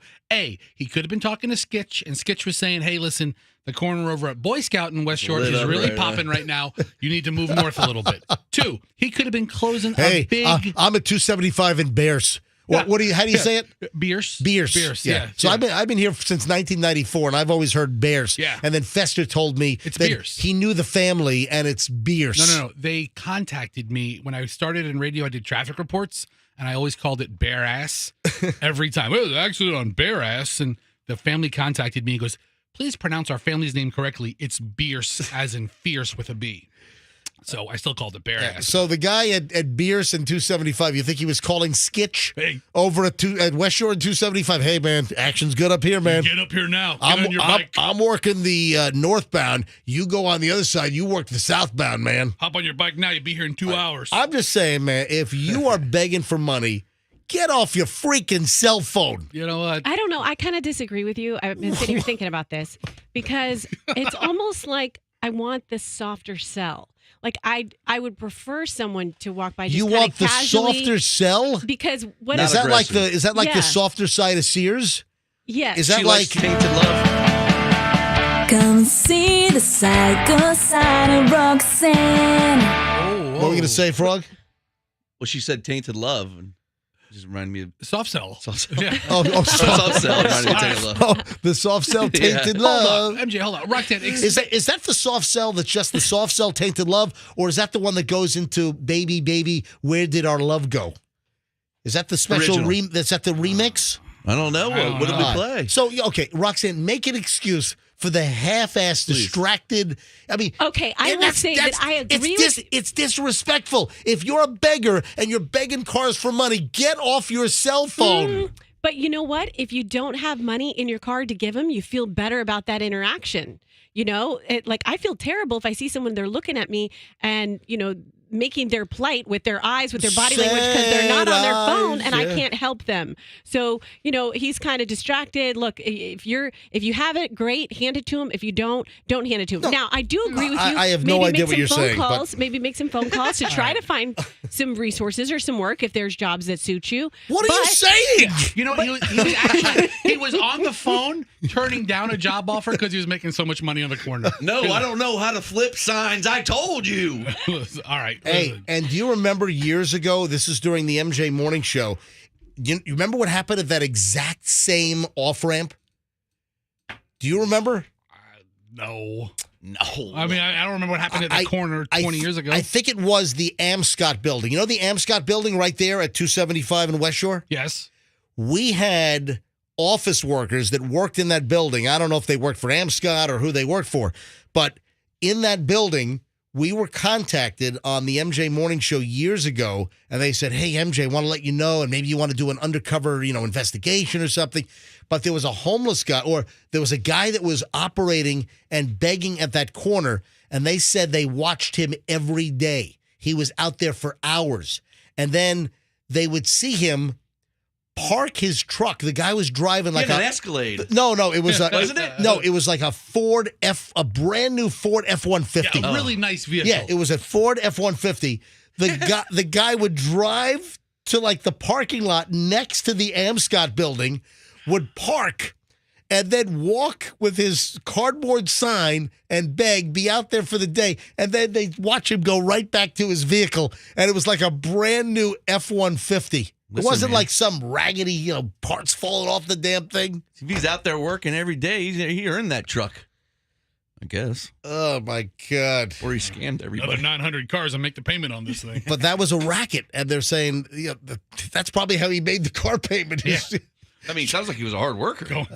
Roxanne, you were dragging me down some rabbit hole. No, I don't know. I'm just trying to think outside the box on this. How would I feel if I saw that? I would. it wouldn't bother Do me a favor. Can you get back in the box? Listen, about I don't want you outside the box. I want you back in the box. I want you in the box. All right. About 2 Please. weeks ago, I was in the corner of Waters and Florida Avenue, and there was some guy hustling like frozen waters or cold waters. Yep. It was like 1,000 degrees outside. I was like, "How much?" He goes, "$1." I was like, "You got it." Ew, you drank his Hold on. water? Did you check to see It that was- the yeah. seal was still on there? Yeah. You got those little jagged little plastic teeth to make sure that the cap is still attached to the ring, because you don't want some guy just collecting old, used, like Right. Zephyr Hills bottles and then filling up with like turlet water or something. No, this guy ran the finest street bum water vending business. Did he have I've a ever seen. $700 Yeti cooler by any chance? Okay, no, it wasn't. But he had a styrofoam cooler at the head of the intersection. He had a and 99-cent Walmart cooler? But I had to sit through. Have you seen the prices of those Yeti coolers?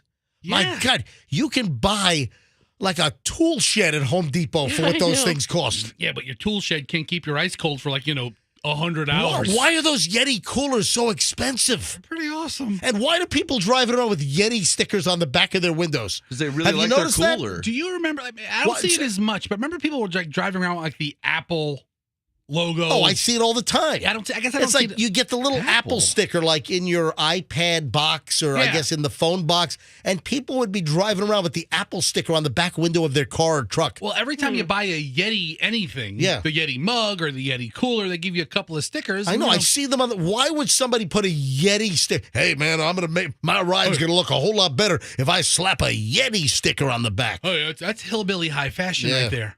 Hey, you got the Yeti sticker? And if I Ooh. see one more Flow Grown sticker, What's that? the Florida Grown, Oh. come on, you haven't seen those? She's seen them. They're all over the place. I'm going to start ingrown.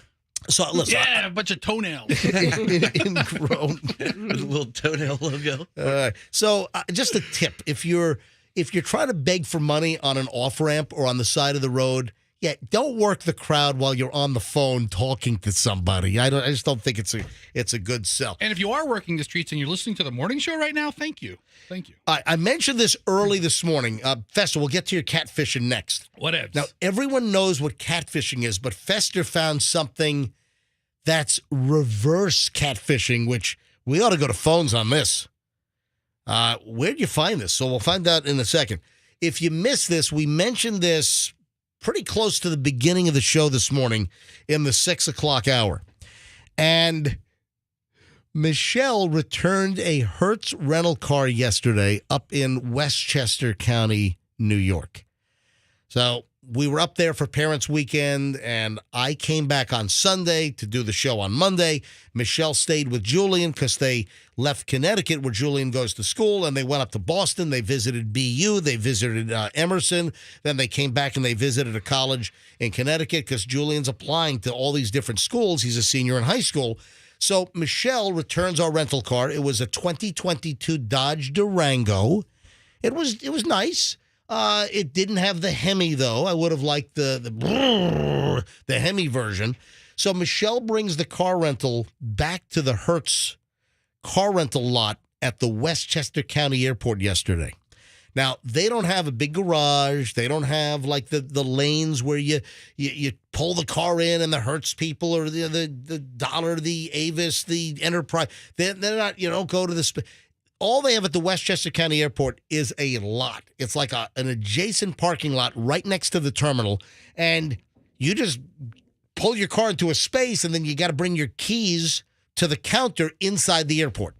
So Michelle catches a JetBlue flight yesterday, the 5:30 from HPN Westchester back to Tampa. Left early, by the way. Arrived early. Thank you. And she pulls the white Dodge Durango into the spot. Fester, go to our website. Okay. We posted the picture. Michelle pulls into the spot because most of the spots were taken, and there is a totally destroyed rental car return in the spot next to her. Folks, you have got to see. I got it, Fester. You have got to see the picture of this car. If you go to mjmorningshow.com, go to mjmorningshow.com, and on the top row, look for stories mentioned on the MJ Morning Show. So click on that, and you'll see the image of this car. And the car is just destroyed. It obviously got rear-ended at a fairly high speed. The car was rear-ended. The car was it was destroyed. Go to mjmorningshow.com. Go to stories mentioned on the MJ Morning Show. It's the top item. And the headline is Michelle's wife, or MJ's wife, Michelle, returned a rental car next to this. It is a red Toyota Corolla. Is that an LS? It looks like a fairly nice vehicle. Would this be a compact? Or Well, it's compact now because the whole rear end is all bashed in. Can you imagine you return a rental car like this? There's a story there. Oh, yeah, obviously. The whole rear end is bashed in. The bumper is gone. They have bungee cords that are holding like the trunk down. There is blue painter's tape holding the taillights and the reverse lights on. Okay, the bumper is gone. The bumper's gone. Yeah, the molded plastic bumper. The whole plastic bumper is gone. That must have been destroyed or left at the scene of the crash. All the time I drive down the interstate and I see like just the whole bumper off to the side. Yeah, you see and you see that a lot. You see like the big plastic bumpers are on the side of the road. The whole piece comes off. And you see it on the interstate. So obviously traffic was backed up and it was a rear end job. But you got to see. So Michelle pulls next to this thing. She's like, oh, my God, I got to take a picture of this. So Michelle took a picture, and it's posted on mjmorningshow.com. And so this was not a deal where you pull into the return lane and the rental car company agent checks you in. Did they even tell them that their car was destroyed? Or did they just park the car in spot 57? You can't get away with that, though. Won't they? I mean, they obviously have your information. They know it's you returning it. Well, why would you just dump it? Man, I pulled it in. It was perfect. I don't know what happened. I don't know. Somebody must have hit it in the parking lot. Meanwhile, the bumper's gone. There are bungee cords holding the trunk down. There's blue tape that's holding all the plastic parts, the taillights on. When does the chain of custody officially transfer? Yeah, good question. And they probably have security cameras also that probably can capture you driving into the lot. Let's go to the videotape. Was it BJ that smashed a car and returned it like that? BJ did everything you can possibly imagine to a rental car at different times. BJ lost rental cars. BJ once vomited into the air conditioning ducts. In the air vents. Right, he projectile vomited right into the air conditioning vents. That will live on. That car had to be compacted and destroyed. He vomited out and it hit the windshield and just rolled into the vents. It was terrible. All right, so folks, you got to see this car. It is insane. Go to mjmorningshow.com and click on stories that we mentioned, and there's the photo of this rental car that Michelle pulled next to. All right, let me give out quickly the Rock the Cash Box word. It is 8:01 here at the MJ Morning Show, and this hour's word is listen. That's L-I-S-T-E-N. So this hour's word is listen. Go ahead and text that nationwide to 45911. Yeah, don't text it to our regular 800-990-104. No, don't text it there. You want to text the word listen nationwide right now to 45911 before quarter after for a shot at $1,000, or you can enter it on the Q105 app or at myq105.com. Good luck. All right, Fester, on to your catfishing deal. Okay. Where did you find this? I was just trolling, which is what I usually do. I was planning something else here, but you know what? I like this.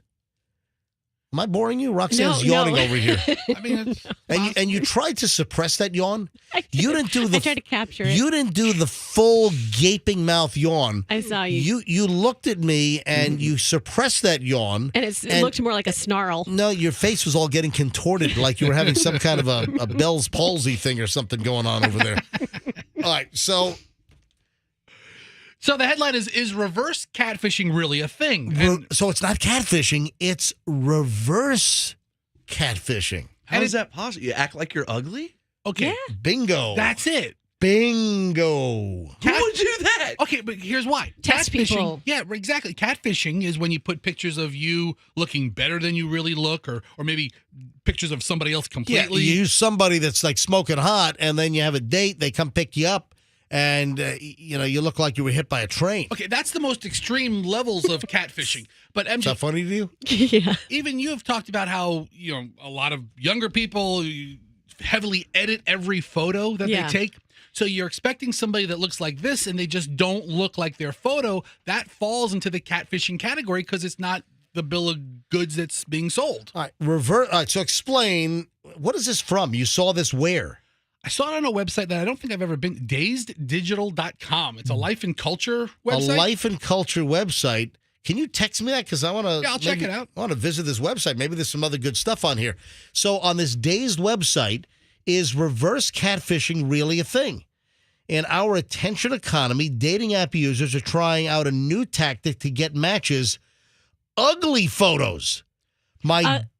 Yes? Okay, ugly photos of themselves or of other people? Well, let me read it. Now, I'm going to put up a picture of Quasimodo. My dear friend Daisy asked for some help with setting up her Hinge profile the other week.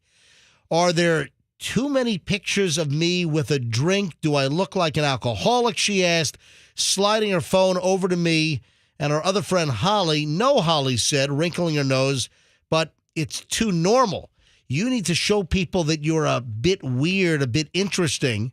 I nodded in agreement. My old profile had this horrible picture of me.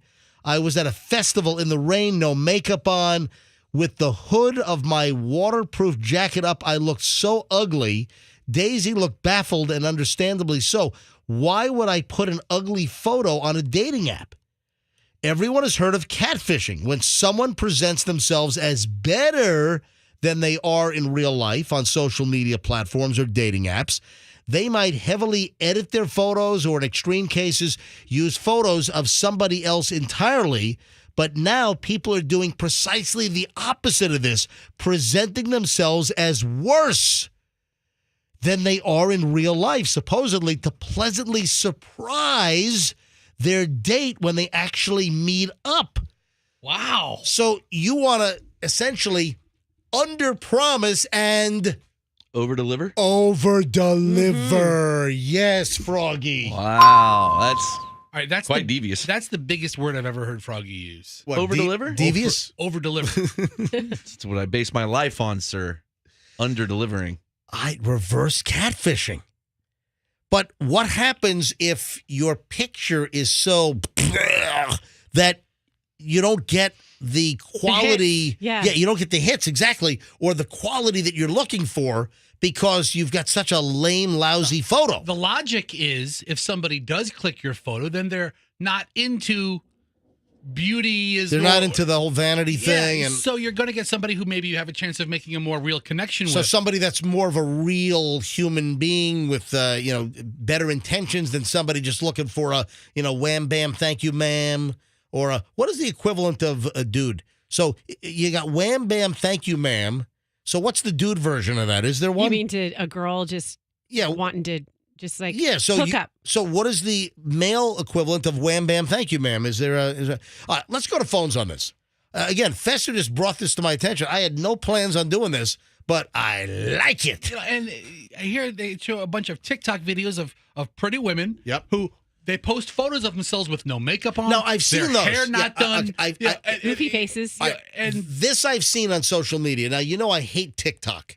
TikTok is a Chinese communist data mining operation, and we're handing all kinds of crap over to them. Yeah, it's my second favorite Chinese thing besides General Tso chicken. All right, listen, the other issue here is that, I've seen this for a while, where people are like, hey, this is me in real life, and this is me all fixed up. And no filter needed. But they deliberately take a really bad picture to try to create this meme. All right, let's go to phones on this. Have you ever reverse catfished?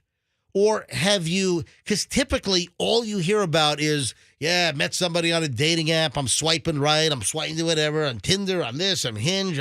There are tons of these dating apps, but you typically hear mostly that, the pictures weren't even her or the pictures weren't even him. And so has anyone done this? Or has anyone been on a dating app and the picture was, and then you get there and they look 100 times better in real life than the photo? Or any other angle that I'm maybe missing here, or any other angle that you want to tackle here on reverse catfishing. All right, here's the phone number, 800-990-1047. That's how you get in. I'd love to grab some calls here. I don't know what kind of calls we're going to get, but what would you like to add regarding reverse catfishing? Has it happened to you? Where if you're a man or if you're a woman and you meet somebody on a dating app and you're like, they're okay. And then you get there and they are unbelievably better looking than the picture, whereas typically it's the picture is a whole lot better than when you get there and meet them at Applebee's, you know? Well, first of all, Applebee's is a home run first date. I can't think of a better place. Oh, listen. Wrong one, huh? Yeah, wrong one. Okay. I wanted to play this. Yeah, we fancy like Applebee's on a date night. Got that Bourbon Street steak with the Oreo shake. So imagine, none of these pictures are ugly. It's just pictures without your makeup on. If you're going to pick a profile picture, this traditionally wouldn't be what you would put out there. Some of them might be pretty ugly. All right. So reverse catfishing. If you got something to say about it, or if it's happened to you. That's a tough one. Guys are so visual, so I think you're going to leave a lot on the table. And women aren't so visual? Really? I do think that women are not as visual. Like, they're not going to judge a man and say, I'm only going to date you because you're hot or you look like this. But when hot you are guys on the usually douches, right? Usually. When you are on the Froggy, platform, language. Oh, sorry. Language. DVs. Thank you. Yeah, I'm sorry, Roxanne. I mean, Go ahead. that's the whole thing with the online dating. It's really hard to capture someone's spirit or scent through an app, Scent? Their personality, really? What are you sniffing your dates? Hey, I saw your profile pic and I knew you smelled real good. I've been sniffing my phone all day. Let's go to phones on this. Again, if you'd like to check in on this, I'd like to hear any aspect. So, listen, even if you were on a dating app and you met somebody, the picture was spectacular, and then you get there and it was like, oh my God, what happened? Was the person that's supposed to meet me kidnapped and stuffed in the trunk in the parking lot? What?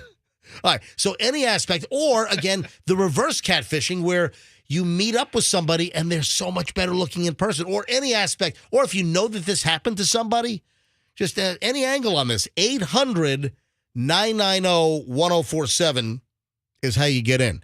Hey, Joy in Lakeland. Hey, Joy, you're on the MJ Morning Show. Hey, how's it going? We're going very well this morning. Reverse catfishing, what are your thoughts? If there's no way that's happening.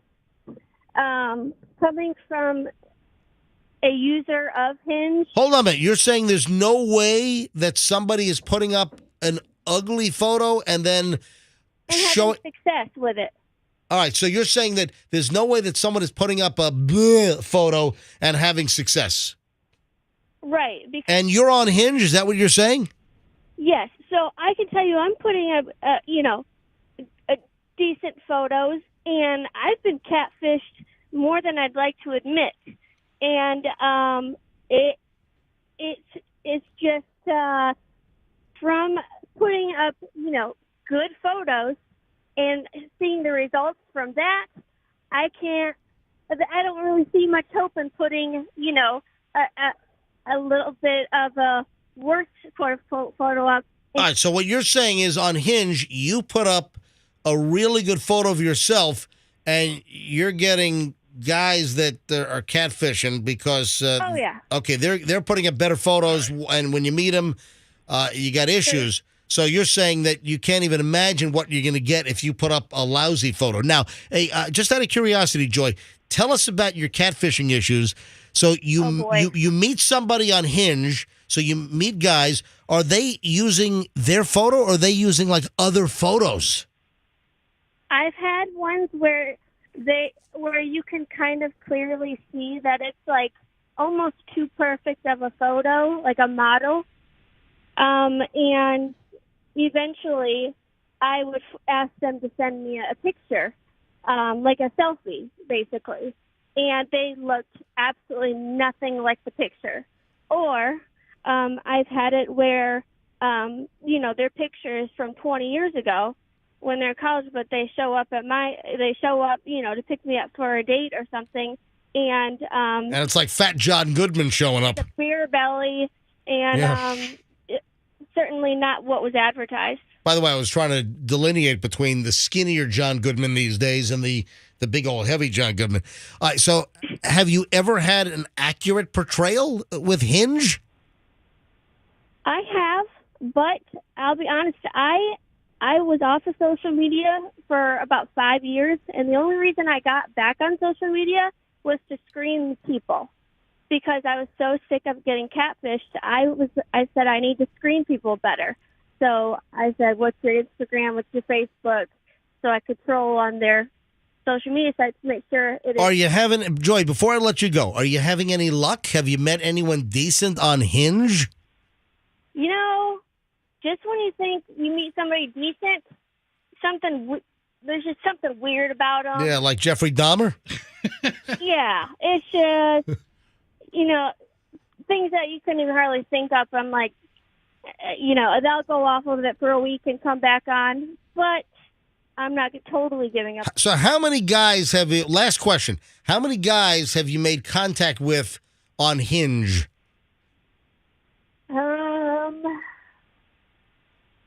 Probably 15. Wow, you're busy. That's a lot of guys, Joy. Wow. Joy, thanks for the call. Joy's the world. You're really spreading the joy around. Thank you, Joy. 15 guys. Appreciate you listening. Let me grab Scott in Wesley Chapel. Hey, Scott, MJ Morning Show, you're up next. Hey, man, how you doing? This is a little bit of a different angle. It's kind of anti-phishing. It wasn't an app, but it was a service online that you pay for. Right. They do a personality profile, and then they match you with other people. So you don't even get a picture. All you get is a first name, the city that she lives in, and what she does for a living, generally. You go out and you make the match. My first match, it was a 6-hour date. I brought the profile with me. We asked questions because we knew we were compatible that way. And as we got to talk, I'm like, she's more pretty and more beautiful and more special. We've been together 5 years. I never got to see a picture before I met her. She told me after she found out I was her first match, she says, I know why I got the offer. You need to go on other matches to see. She had been in it for 2 years and was getting sick and tired of meeting a bunch of nobodies. And then she meets you, Scott, from Wesley Chapel, and boom, you've been with her for 5 years? I put a ring on her finger. I'm wearing one. We're living together. We're planning our future. Our retirement is all set. I got 5 years worth of work left, and I'm done. Good for you. I'm in the best relationship I've ever been in, stress-free. And you guys met sight unseen, just the actual personality match, no pictures, and you show up and you were like, wow, she's attractive. Absolutely. She's gorgeous. Yeah, it's like a modern-day arranged marriage, Scott. Congratulations. You sound like a real cat. Well, I appreciate it. I mean, how long has Giselle been doing this on the side? No, I'm kidding. You got to know the person. Everybody wants to look at the face. I wanted to know who the person was. So that's where I started. I love you guys. Have a great morning. Hey, thank you. Great phone call, Scott. Thanks. We love you too, Yeah, Scott. let's grab Mary's in Safety Harbor. Hello, Mary in Safety Harbor. Welcome to the MJ Morning Show. Thank you very much. I taught a graduate course in psychology, and I had half the class put a profile up, same username, same profile. Half the class used an ugly picture for the first half. We took it off for 2 weeks, and then we put the same profile, same name with gorgeous pictures. And the result at the end of the semester was that the people with the gorgeous pictures were being flown places, were being taken out to dinner, because one of the criteria was we were moving to a new city, and we wanted to meet somebody. Oh, wow. So, it was really interesting because we went back and hit on the same people, and they said, oh, we don't have anything in common when it was the ugly person, but when it was the beautiful person, they said, oh, we have a lot in common. So they don't even realize the username's the same, the body's the same.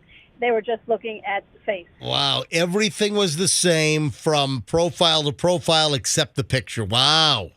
Yes. And Mary, you said you taught a graduate level course, so are you a professor? I was an adjunct psychology, yes. Wow. Do you mind telling us what institution was this? I'd rather not. Are you still a professor or an adjunct professor? Yes. It was wonderful. It was wonderful, but I just like to keep my school quiet. Hey, no problem. Mary, thanks for the call. Great phone call. You know, we never know what we're going to get, and yours was a great phone call. Thank you. Have a great day, Mary. Ryan is in. What are you laughing Mary's like, I know. She knew her call was good. She's like, I know. Yeah. at? She's doing all psychology on me I'm over an here. adjunct. She knows how to play you, MJ. Right. You're defunct. All right, let's grab. Fester's a defunct professor. All right, Ryan's in Tampa. Ryan, you're on the MJ Morning Show. Hi. Hey, how's it going? Good morning, guys. All right, for those that are just tuning in, Fester found a story about reverse catfishing where women are putting up like kind of blah photos of themselves. They're attractive, and they're putting up photos that are much less attractive than they are in real life. And it's called reverse catfishing. So people, they make contact, the woman is like, okay. And then they meet them and like, wow, you're hot. I mean, that's reverse catfishing. All right, sorry about that, Ryan. Go ahead. Yeah, no worries. So I've been using Tinder all throughout college. I'm 22. I just moved down here for work. Where'd you move from? I went to college in Ohio and grew up in New Jersey. Okay. But my experience is most of the people on there, if they have those not so great pictures, is they also don't look so great in real life. People tend to really show what they have on there. So your experience has been that the Tinder photos are indicative or representative of the real life scenario. Yeah, I mean, typically I'm not really on there to meet anyone. I think it's kind of a really weird concept to meet someone on the internet. So what are you doing then? Why are you there? I typically just go on there to look at people, and then if someone really stands out, like I'll get them on Snapchat and try to see them that way, see what they look. Now you're 22. You're male 22. Are you looking for women your age, or you're looking for some of the the hot 30, 40-year-old women? I mean, typically it's my own age, but I have been from time to time setting the age up a little bit to also explore that other market. To explore that other market. Wow.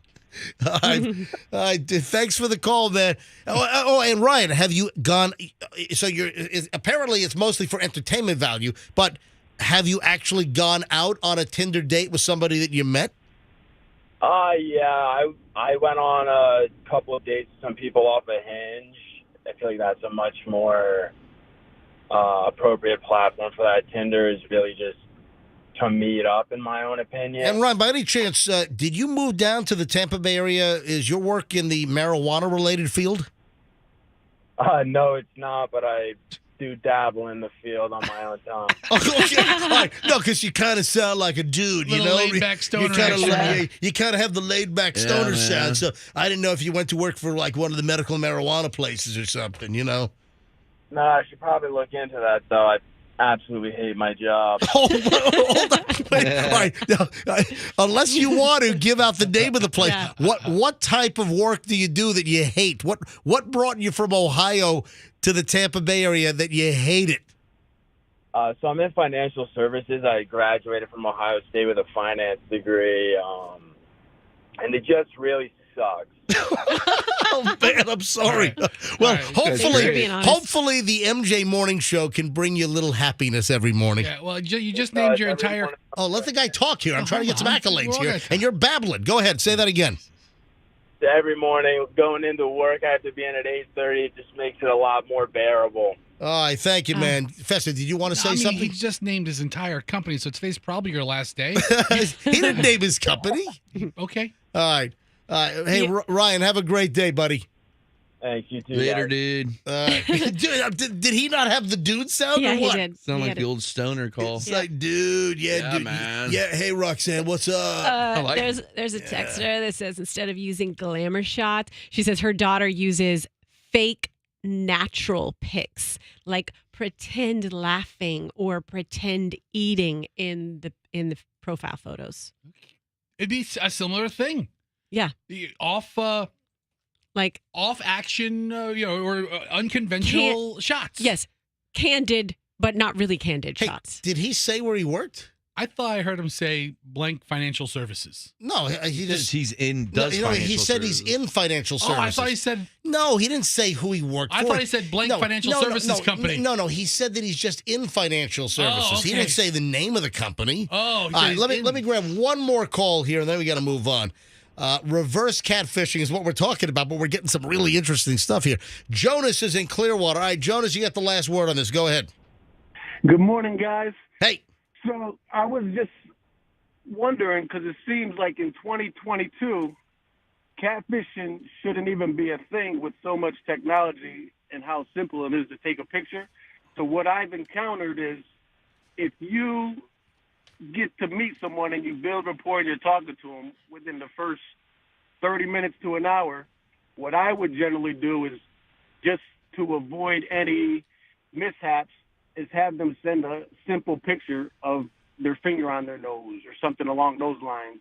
And what I've experienced. I see what you're doing. It's sort of like a hostage photo, where you like a proof of life photo where you hold up today's newspaper. Hold up two fingers. All right, I want you to take your index finger. I want you to jam it up as far as you can into your left nostril. Yeah, that's what I want.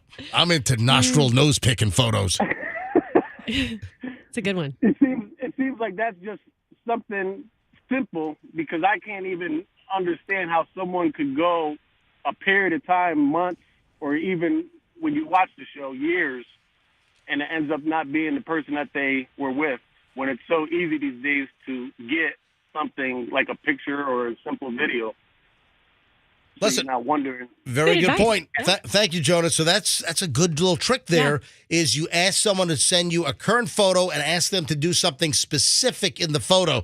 What, are they going to go on Google Images? Oh, my God, I got to find a picture of a guy with his hand up his rear end. All right. Oh, my God. So, listen, I got something I want you to watch over the course of the next couple of days. What's that? Untold on Netflix. They did the Manti Te'o story. Hold on. Yeah, I heard this is great. I saw this like 2 weeks ago. I saw it. It's good. And he is like the poster boy for catfishing. Yeah, he got totally hosed. Yes. Yeah, he ruined his life. Was he a football player? Or? He was Notre Dame. Right. So, how do you say his name again? Manti. Mai Tai? You two go. Jesus Christ. All right, go ahead. Froggy and Roxanne will fill you in. Go ahead, guys. No, just tell me, Fester. Please. Are you sure? Manti Te'o, he played for Notre Dame, star player, eventually got drafted into the NFL, but he believed he had a relationship with this person. I remember the story. And she dies. And he has all this sympathy that his grandmother and girlfriend dies on the same day. But the person, to get out of the deal that they couldn't fulfill, just pretended that they died. Right. And then he would call and talk to the brother, but the brother was the guy. Oh, she's in really bad shape. Let me put the phone up to her face and be like, "Hello, Manti." He sounded like a girl. But then one point, then the person calls back 6 months later and is like, "Manti, it's me. I'm alive."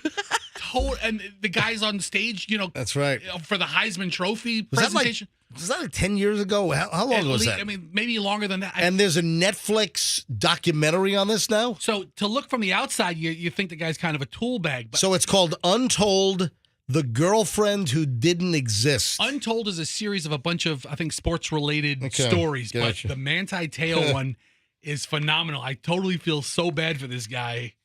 Because back when this happened, catfishing wasn't a thing. Nobody really thought about it like the way that we do now. Did he not go to the NFL? I can't remember. He was drafted by the Chargers. But, that's right. He played for a couple. Hey, guys, you want to hear something funny? Yeah. Please. I want you to listen. Well, I don't know if it's really funny, but I want you to listen. Better be. I want you to listen to this sound and tell me exactly what this is. Here's the sound.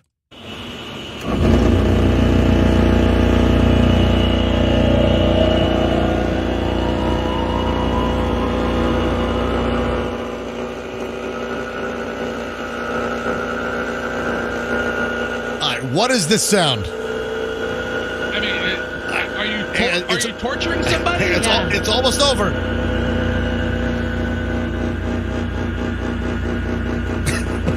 Is it a lizard? Oh, no. Is it? Is it an air conditioning unit that's going awry? Yeah. Or switching from cool to heat or Sounds something? like a wall unit. Without playing that sound again. Right. What is it? Because, I mean, it was... Did you see it on my Instagram? No, I swear I didn't look at your IG yesterday, but it sounds like it pitches up and then it pitches and then it comes down. I posted it actually over the weekend. I just didn't get around to this. All right. Oh, Fester's taking off his headphones. All right, listen to the whine here. It's like a jet engine firing up. It's like the Hadron. It's like the super collider in like Switzerland or something. It's like a spaceship. It does. The aliens are coming. We are leaving. All right, folks. All right. Stop the sound. All right. That was the air conditioning unit in our hotel room in Connecticut in Waterbury last weekend. That's horrendous. And they were sold out. Where do you guys stay? You guys stay at the worst place. All right, hold on. What place? And they were sold out, so they could not move us to another room. Hang on a minute, Michelle. I forgot what hotel. That's like the worst white noise in the world. It's not even a white noise. That's not white noise. noise. It's a mechanical sound. Yes, it's the worst excuse for a white noise. I forgot. Was it a Marriott or was it a Hill? It might have been. So we stayed in Waterbury, Connecticut last weekend. And again, no extra rooms. Blah, blah. I guess Michelle didn't get to the phone in time. So that was, I complained, obviously. So they gave us a break on the hotel room. So they didn't comp the room. I'm like, all right. They gave me like $100 off. So the room cost like $87 instead of like $187 or something. So, but every like 7 minutes, the thermostat would kick on and it would be, is that unbelievable? All right, Fester's taking his head. Everybody's in the cars driving. But listen to the whine. All right. I'm telling you, it's like Pratt & Whitney jet engines spooling up. Or a super collider.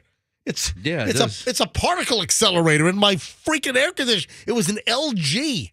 It was an LG air conditioner. It was like a Marriott, I think, in Waterbury, Connecticut. And I was like, what the heck is going on here with this air conditioning unit? So, Roxanne, you were pretty spot on as far as it being an air conditioner. Yeah, my ears work. Did it at least work? Did it make the room nice and cool? I think you might have cheated, though, because that's been on my Instagram since like Saturday. No, I wouldn't do that. I would recuse myself. Yes, you would do that, I think. But, hey, folks, if you want to see, I took a video. That is from the video. If you want to see the video of a very exciting air conditioning unit in my hotel room in Waterbury, Connecticut. By the way, that's where the Alex Jones trial was. The last one. True. Yeah. He stayed in the same room. It is on my Instagram. It is on Certified MJ Radio. So if you want to see that video and a whole lot more, go to Certified. Oh, did you see the spaghetti from last night? You're not posting more spaghetti, are you? Here's the deal. With the Pomodoro that I made, and do you know that I've got like 7,000 plus views on me stirring the sauce for 7 seconds? Cool. Guys, I have over 7,000 views of me stirring the sauce. People like stuff like that. They do. And again, by the way, if you go to my Instagram, if you go to Certified MJ Radio, the recipe of me stirring the sauce, the recipe is in the comments or in the narrative. The whole recipe on how to make the most unbelievable pomodoro. You will never use a jarred sauce again. And then last night, Michelle flew back in from Connecticut, and I made spaghetti last night for dinner using a jar of the fresh new sauce. And Michelle's like, oh, my God, it's amazing. She's like, oh, it was so worth coming home. No, but I posted a picture of the spaghetti tossed in the pomodoro, and it's gorgeous. It is spectacular. And it's up on my Festa. Look at that. Look at the fresh. Now, I did see that last night. I like that. Look at the fresh basil on there. Mm-hmm. You know, I don't kill the pasta with the sauce. It's the right amount of sauce. You know, I don't like pasta where you have a big giant ladle glob of sauce that's just like right on top of it. Oh, no. I like big old. That's right. Like that? I like both. What do you mean you like both? You like a glob of sauce just sitting on your pasta? Yeah, I want it like that, how you have it in the photo, where it's kind of like just sliding all over it, but then I also want a glob of it. All right. Another Because I like sauce. All right, so that I want a glob of it. Roxanne likes globs, ladies and gentlemen. Whole glob of it. All right. Now, have you ever heard of this? A woman breastfeeding her baby and her nipple fell off and nearly choked the baby? Dude, how hard the kids Come on. suck. Is this real? That's going to make me throw up. Is this real? Can't be. Kid's a stud. A California mother of 6. They're calling this a real nip slip. Oh. All right. A California mother of 6 is apparently freaking out mothers. She put up a video on social media and she says that her nipple fell off and nearly choked her infant son while she was breastfeeding him. Come on, that can't be true. How does a nipple fall off? Oh, wait a sec. It was in a leper colony.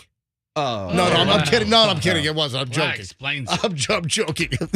But come on. That's not. I Really? don't think so. I mean, why would a nipple fall off if it had no circulation going to it?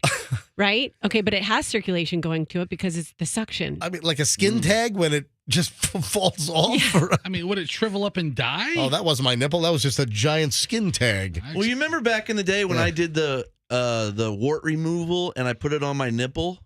Yes. And it froze my nipple. My nipple turned black. Oh, you did do that. And it almost fell off. What is wrong with you? I don't think this nursing mother froze her nipple off. You've been dumb for years. Oh, I did that long. You time did. ago. I think I lost a bet or something. So she says, I latched my baby boy on. He's nursing, and then he stops. The lady's name is Brooke. Does she have a reality TV show? I don't know. It doesn't say. Trying to. I don't think it says anything about that. But she says, I'm looking down, and my baby's kind of choking. My nipple broke off, and it was in his mouth. Come on. How does your nipple break off? Come on. I don't know. This is all over social media. She might have an issue. She needs to get checked out. Yeah, you think? I mean, I don't know if this is accurate. Yeah, Fester's got the audio, and I don't know. I don't know what the language is here, but she's a beautiful woman. She looks like she has 2 nipples. Well, I mean, just by the picture here. I mean, did she go out and get a stunt nipple now, or? You can get those? No, you got one of those little silicone discs you put on like the bottom of like glasses to not have them rattle. Here, play this audio. See what she sounds like. I don't want her to curse or something. Well, all right, go ahead. I'll hit the dump button if I have to. Go ahead. I wish somebody would have told me. Part 2. You hear the horror stories. People talk about the pain and how they just couldn't do it. All right, that's enough. I don't know what's coming. So that's her, and she's very attractive. All right, listen, this is a concocted story. I don't believe that her nipple fell off while she was breastfeeding her baby. I mean, just for the sake of research, I'm going to need photographic evidence. Ugh.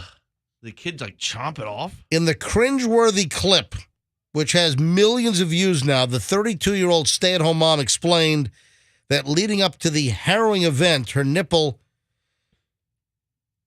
had started to change colors. Right? Oh, yeah, that's what happened to mine.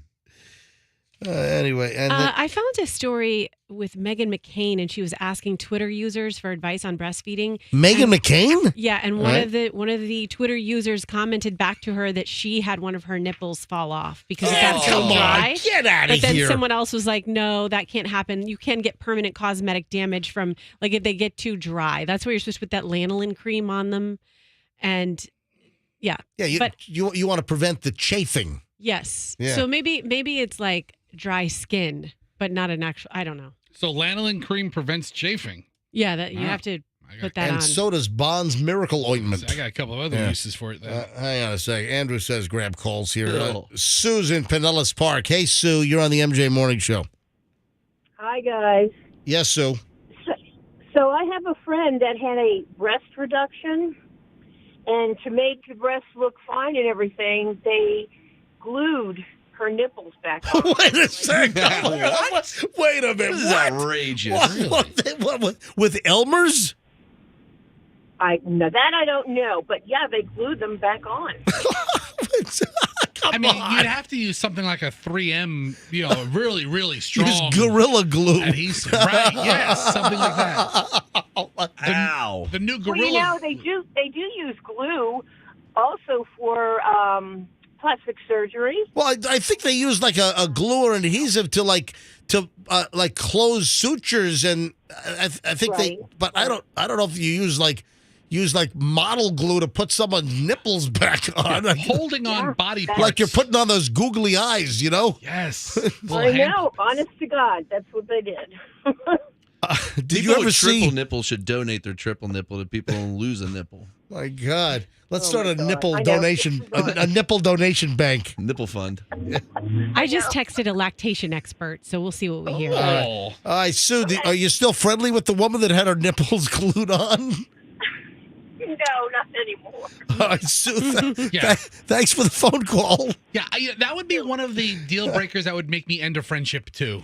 Somebody comes, hey, I got my nipple glued on. We can't be friends anymore. The heck is going on? This is a weird show today. Let me see your phone, and I'll just delete my number and give it back. I like it. I do. Hey, guess what's coming to Circle K? What? Froggy, you might be interested in this. What? I do love their coffee. Weed is coming to Circle K gas stations. Wow. Okay. Yep. According to Bloomberg, weed is coming to U.S. gas stations. Green Thumb Industries, one of the largest U.S. cannabis producers, signed a deal with Circle K. Wow. The global convenience store chain, to sell licensed marijuana at its Florida retailers. Interesting. Florida gasoline retailers. The partnership will begin next year with 10 of the company's 600 locations in the state. Now, wait a sec. Now, Florida, we don't have recreational marijuana. How can they? I don't think they could do that. This is what I don't understand is, am I wrong? Correct me if I'm wrong. Well, I mean, Circle K, they check your ID if you buy alcohol. I guess they have to check your card if you want to buy weed. Probably. Are they going to sell, is that it? Are they going to sell medical? Because I believe that here in the state of Florida, I think recreational marijuana is set for the ballot in 2024. It's not going to be in the midterms, but recreational marijuana for sale in the state, that's going to be before us here in Florida in a couple of years. But the partnership is going to begin, I guess, next year with 10 of the company's 600 locations in Florida. The deal is rare given that legal marijuana has so far been sold only in standalone dispensaries. Again, this is the medical aspect in the U.S. and within pharmacies. By selling marijuana, which is still legal at the federal level at gas stations where consumers buy staples like snacks and cigarettes, the partnership may help push marijuana further into the mainstream. Hey, hon, going up to the Circle K to get some Circle Bud. Yeah. I think in Canada that's how it is. Like it's right by like the Marlboros. You can get like a pack of joints. The agreement will continue to normalize marijuana by integrating it with regular consumer products. According to the Green Thumb chief executive, Ben Kovler, he said this is a futuristic deal. So, yeah, I mean, it's a changing industry. Because Florida is one of several states where cannabis can be sold only legally for medical use, purchases are restricted to those Floridians that have the medical marijuana card. So I guess that's the deal is, but if recreational marijuana is passed in the future here in Florida, I guess it would shift from medical to recreational. Are they just like setting things up? I mean, so Circle K. I mean, you got your Lay's potato chips, you have your Funyuns, you got your Thirst Buster, whatever they call it at Circle K, and you got some medical marijuana. It all goes together. I'll get myself a Brazilian bold coffee and a pack of joints. There you go. Wouldn't you put them right by the chips? I mean, Andrew, you'd think there's a bunch of cross-marketing opportunities. I mean, you would have to merchandise them smart. I mean, are you a salty or sweet person? But, I mean, marijuana, I have another story from The Hill that says marijuana use is becoming the new normal among young adults. And you know what the issue is? There are a lot of people that are driving stoned. And that's a problem. You know, out in Colorado, one of the first states to legalize recreational marijuana, car wrecks went up because you had all kinds of stone maniacs driving on Colorado roads. So I don't want people stoned. I've seen people holding joints and smoking while they're driving. I don't know. What don't you know? What? Oh, I don't know. Maybe I do want stoned drivers all over the road? I think alcohol is 100 times worse than marijuana. Alcohol, listen, that is bad as well. If you're drunk, a drunk driver is very, very dangerous. You know what I don't want on the road? A new stoned driver. Like if it's someone you want an experienced stone driver. Well, I'm not saying that either are good, So but you want a million-mile trucker that's all driving a 60,000-pound truck full of frozen turkeys, and you want them all smoking on a joint? She wants the bumper sticker that says "Student Stone Driver" on it. Student says, "Caution, student stone driver." No, they need a test though. Obviously, we have a test for blood alcohol or for breathalyzer. For alcohol, they need a test to be able to test and see if someone's stoned while driving. All right, 8:44. It's the MJ Morning Show on Q105. This brings an end to the long segment of the MJ Morning Show. All right, we're back in minutes. When we get back, I got another dating deal. If you have to do this because you have so many men you're dating, you got a problem. All right, we'll get to that coming up in just a bit. And, you got to hear about a Halloween. You got to hear about a brazen Halloween theft. All right, hold on. All that is coming up in a minute here on the MJ Morning Show on Q105. Stand by.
Q105, 854.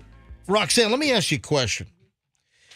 If you're in dating mode, and when was the last time? So you met Doug, like what, 10 years? How long were you dating Doug? This is Dig Doug, ladies and gentlemen. Of course, I'm talking about Roxanne Wilder and Doug. Roxanne Wilder And Doug. Not to be confused with and Doug. Roxanne Wilder And Doug. How long were you dating Doug before you got all fiancéed up good? I started dating Doug sometime in 2009, and then How long did you date before you got engaged? I'm doing the math right now, and then we got engaged in 2015. So wait a minute, you were dating? Oh my God! So you've been? We dated for 6 years, and we got engaged after 6 years. Holy, is that right? You tell me. All right. Yeah. So the point is, prior to Doug, how many guys were you dating? At the same time? Yeah, I mean, yeah. In the time leading up to Doug, were you dating a lot of different guys? Were you playing the field? I was kind of like a serial dater, like probably, You were like the Dahmer of dating? Okay, so I got divorced. Let me do the math here. Got divorced in 2000. All right, this is a very, very in-depth chart. Yeah. Well, the reason I would say that I would date a guy for a year and then not. All right, how many guys? All right, from you probably like 2 or 3 people. All right, from you divorcing the minor league baseball player, and that's where the Wilder very comes from, right? personal question, Well, by hang the on. way. We're really going down. But no, I've got a point here, guys. Are you writing a book? No, I have a point. So, how many guys did you date? You think before you met Doug? How many total? I mean, I went on some dates. Yeah, how many guys? I went on total. some dates. How many total But then, dates? had a boyfriend. I probably had 2 boyfriends during that time. Not just boyfriend, total date. How many total guys in between the divorce and Doug the fiance? I don't know that. I need a number. I mean, for instance, one of my friends is like, "I want you to go on a date with this guy." Right, but that counts. Give me a rough. Give me a rough number. I don't know, 5,000. 5,000. Thank you. All right, there's a number. Go. No, I'm just kidding. No, I had like 2 boyfriends during that time. The reason why I'm bringing and then a couple of dates here and there. All right, what is a couple of dates? Is it dozens? All right. No. All right, now the reason why you're an FBI profiler. Yeah, it really is. Seriously, what is it? A couple of dates a dozen? Is it a couple of dozen? Well, because is it 2? I'm trying to get at something here because I've got an interesting item.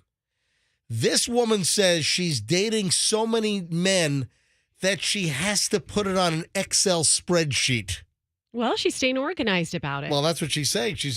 I got to organize my love life, but she's got so many men going on that she has a spreadsheet.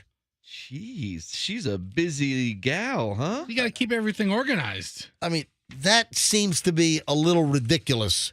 So what does she have on her spreadsheet? Like their names and birthdays? Keeps it all. She calls it her dating tracker. Length of stuff. And length of the date. You know dates. Yeah, like a 2-hour date, a 4-hour date, a 3-hour. Is that what you're saying, Froggy? Yeah, of course. What? Length of stuff. What's the matter with you? What else could it be? Yeah, whatever. Anyway, she has a detailed document, and she's got all kinds of boxes, classifications. New to the mix. It's over. We made it. So, she keeps track of, how she feels about these dates. But if she doesn't have the spreadsheet, there are so many guys that she loses track. She has notes and stats for each guy, including name, insider nicknames, phone numbers, photo, age, what they do for a living. Okay, I'm trying to figure this out. Why is she keeping all this information? Because she's dating all of them at the same time? Or is this just she's keeping records for her own memories and posterity? She's dating so many guys that she needs the spreadsheet to keep track. Or else she's going to start mixing stuff up, maybe even calling guys by the wrong name or assuming they do something else when they don't do that. Imagine if a man did this. How would he be perceived? Yeah. Perceived. Yeah, Fred Garvin, male prostitute. Jeez. Fred. Still doing that, huh? In this story, did they show a picture of her spreadsheet? Yeah. I've got. I want to see it. I've got an image here. Oh. My toner was running out. I changed my toner cartridge last night. That But explains it's such a long sheet. it's a little. Okay, this is a the little streaky. stupidest piece of paper you've ever given me. Well- You can't even see anything. It's just. That's, It's just. look at that. Well, Look how it's detailed. It's a little streak. No, look at the. Okay, you I can see the you detail can now. see it. It was, Okay, I now I see changed it. my toner cartridge out. Did Roxanne just say this is the stupidest sheet of paper you've ever scanned? Wow. Man, you're just lighting me up over here today. What is wrong with you? She's trying, man. I know. All right. Yes. Do you want your paper? Do you have an observation? She's a busy gal. She's just trying to keep track of everything and not screw up when she's, on one date and then go into the next. And Does she grade their performance in the bedroom? You know what I mean?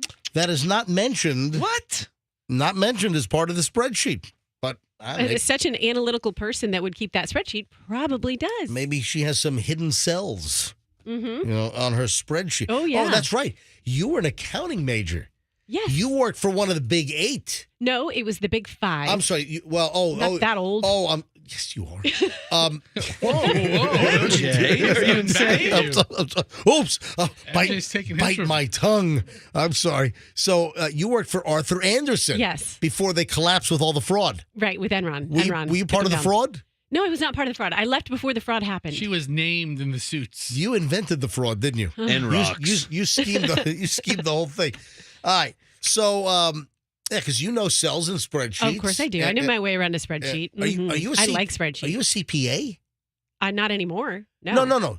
Were you a CPA? Yes, and an auditor. An Hold auditor. on. Yes. So you passed the CPA exam? Yes. Is that so surprising to you, Wait, MJ? what do you- Because it's a tough exam. Hold on. So Well, she's a smart gal. Once you're a CPA, are you always a CPA? You have to keep up your continuing education, which that hasn't happened in a long time. Yeah. See, Michelle, Michelle doesn't practice law right now, but she does her CLE or whatever it is every year.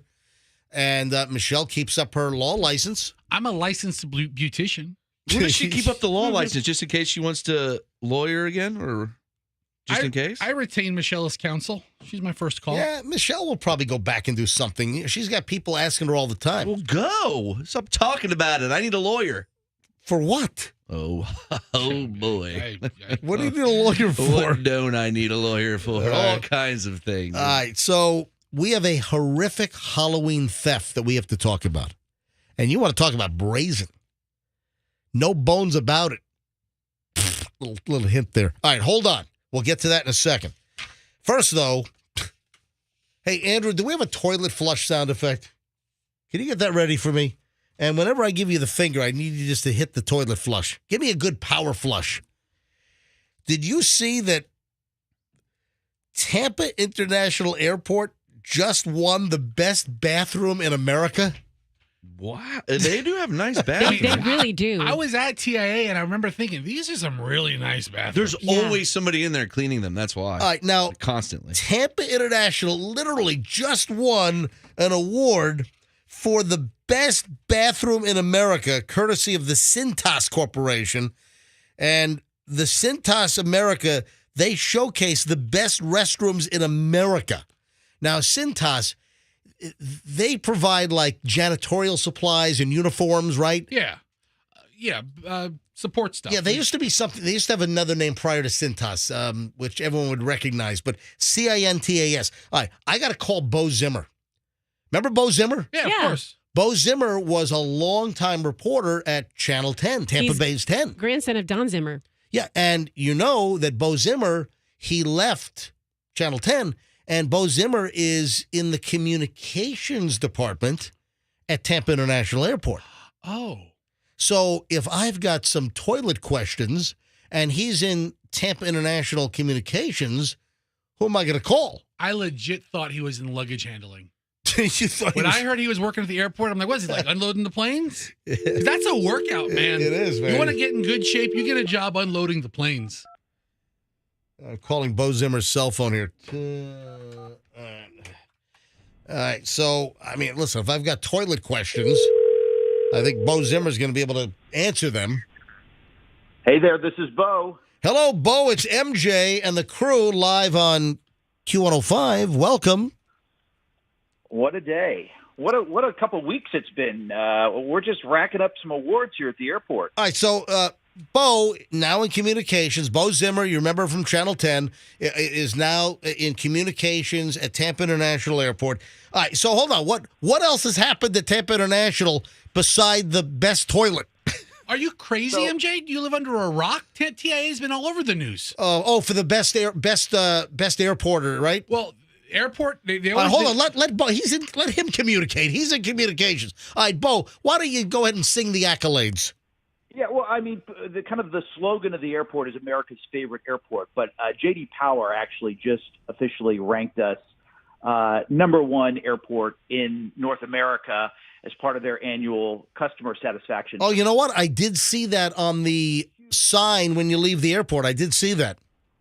Yeah. By the way, I was a customer last night because Michelle flew in from Westchester County last night. So I was over on the Blue Air side last night at about 8:13.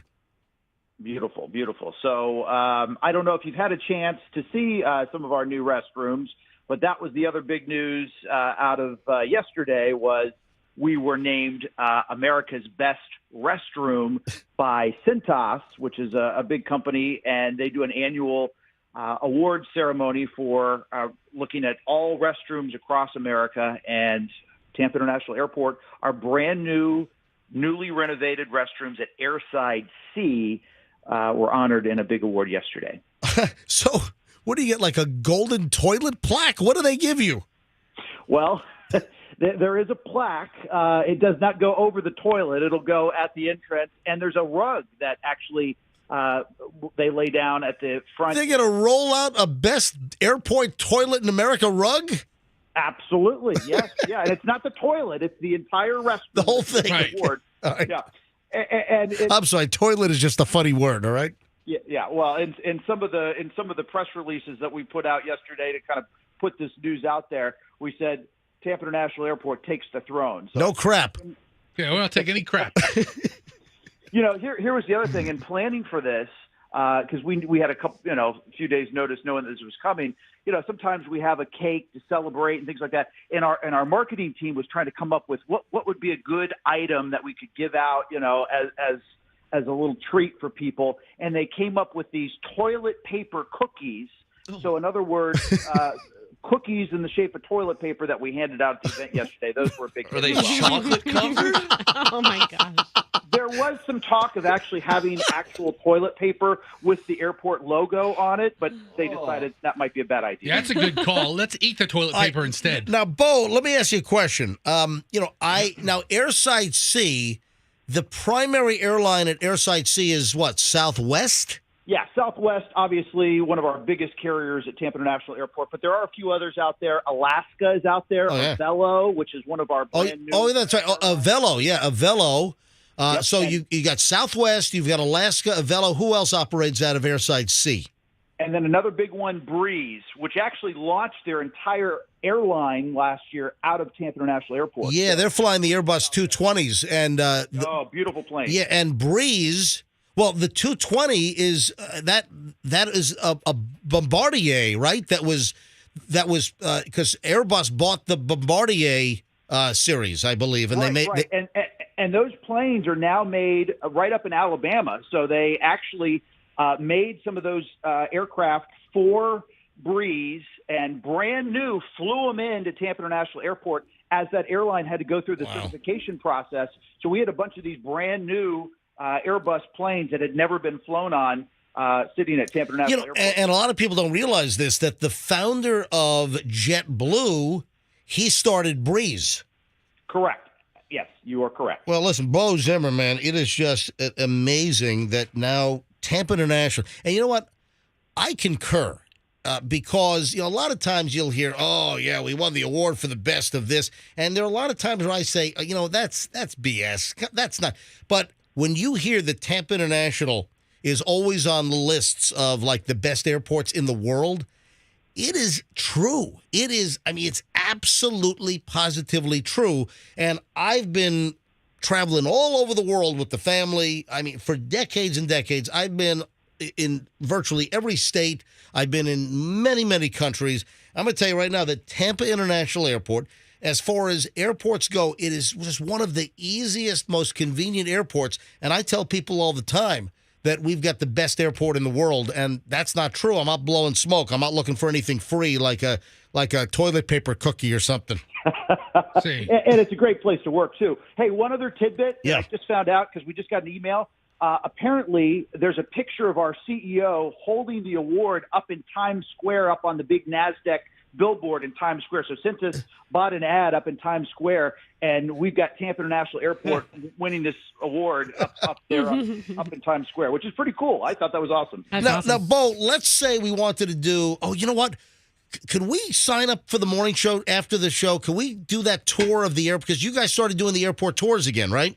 Absolutely. We talked about that a number of weeks back, and We did. I would love to take Fester out on the runway. We'll see what kind of access we can get for the crew, and we'll definitely get you a tour. I want to see if you have a reflector vest big enough to fit Fester, so we can use those little things to bring the plane into the gate.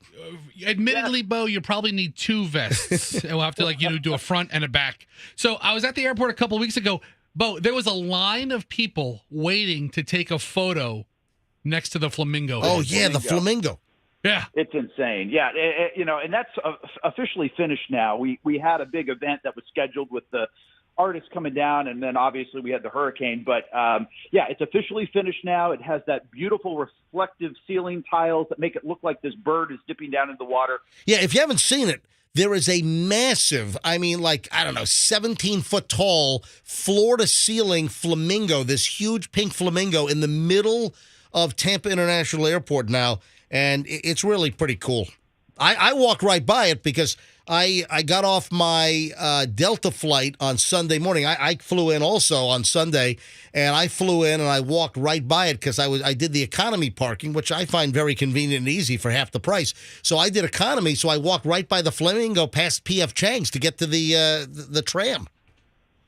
Yeah, the parking garage is right above that. And I had made the argument that we should turn it into a slide for kids, so you could, like an express, shuttle down from the parking garage down to the main terminal level. That's great. Hey, and Bo, if I want to check out these unbelievably clean restrooms, but I don't have a Southwest and a Velo, a Breeze flight, or an Alaska flight scheduled, are you able to get me through TSA so I can check out the bathroom?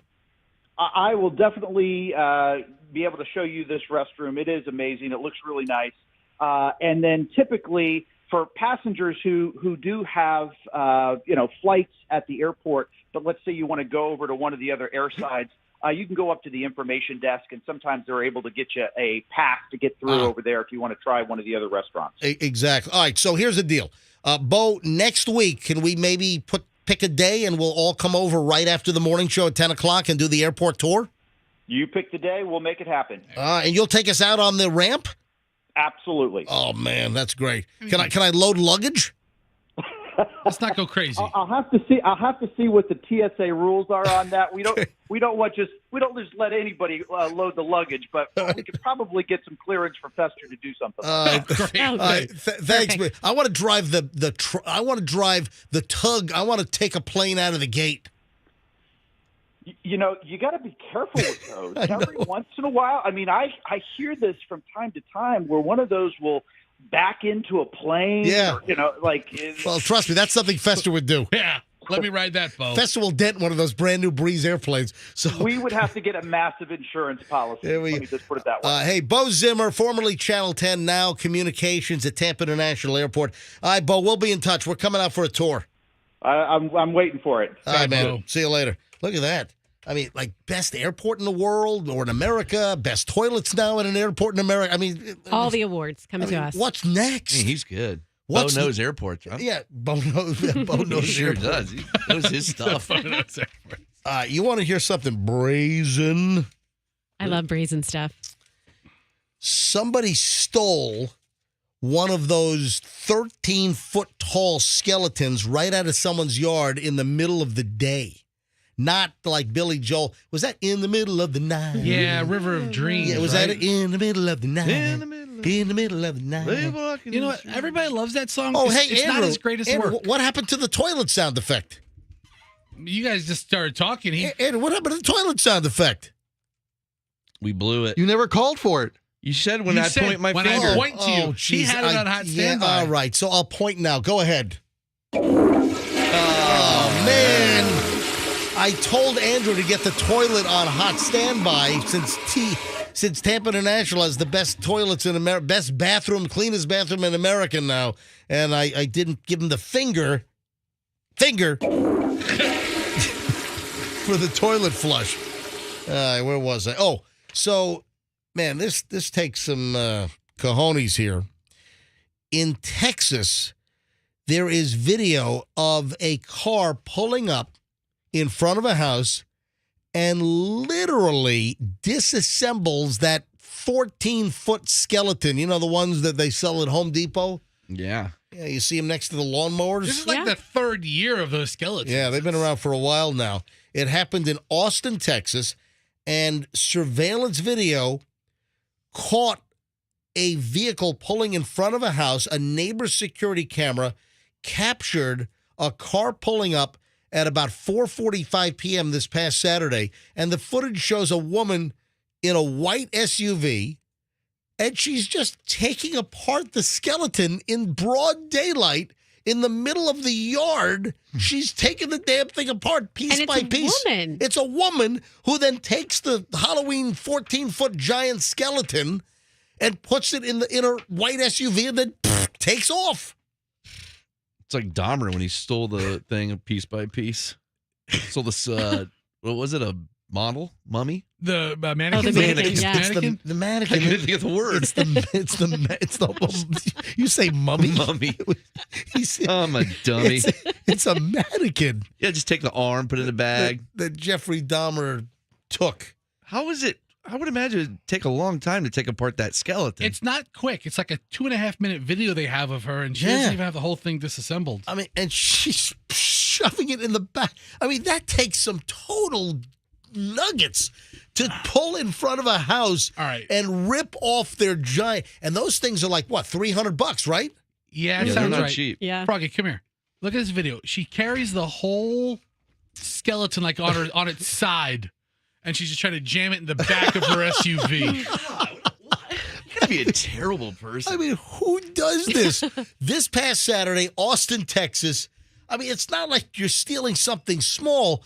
This is as big as the car. Like, how bad do you need that for your house, I guess? Are they going to sell it? You really need it that bad?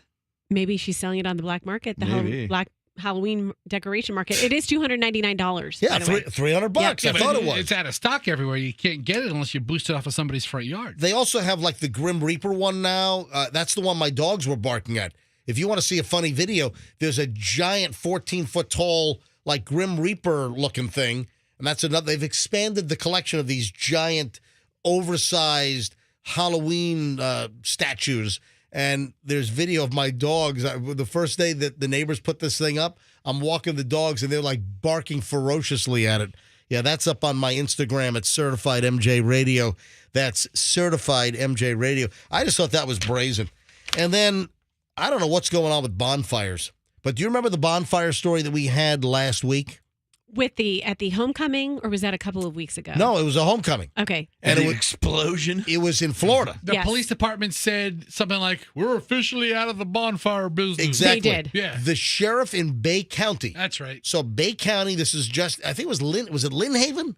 I don't know. Just outside of Panama City. And for like 7 or 8 years, a deputy with the Bay County Sheriff's Office, he lit the bonfire. But this past, month or so, he lights the bonfire, and he must have been using an accelerant, and fumes must have been trapped in some kind of air pocket.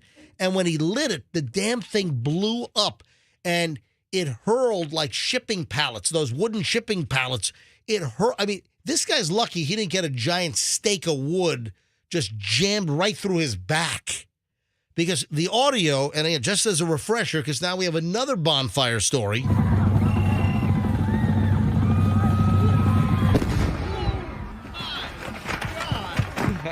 Holy.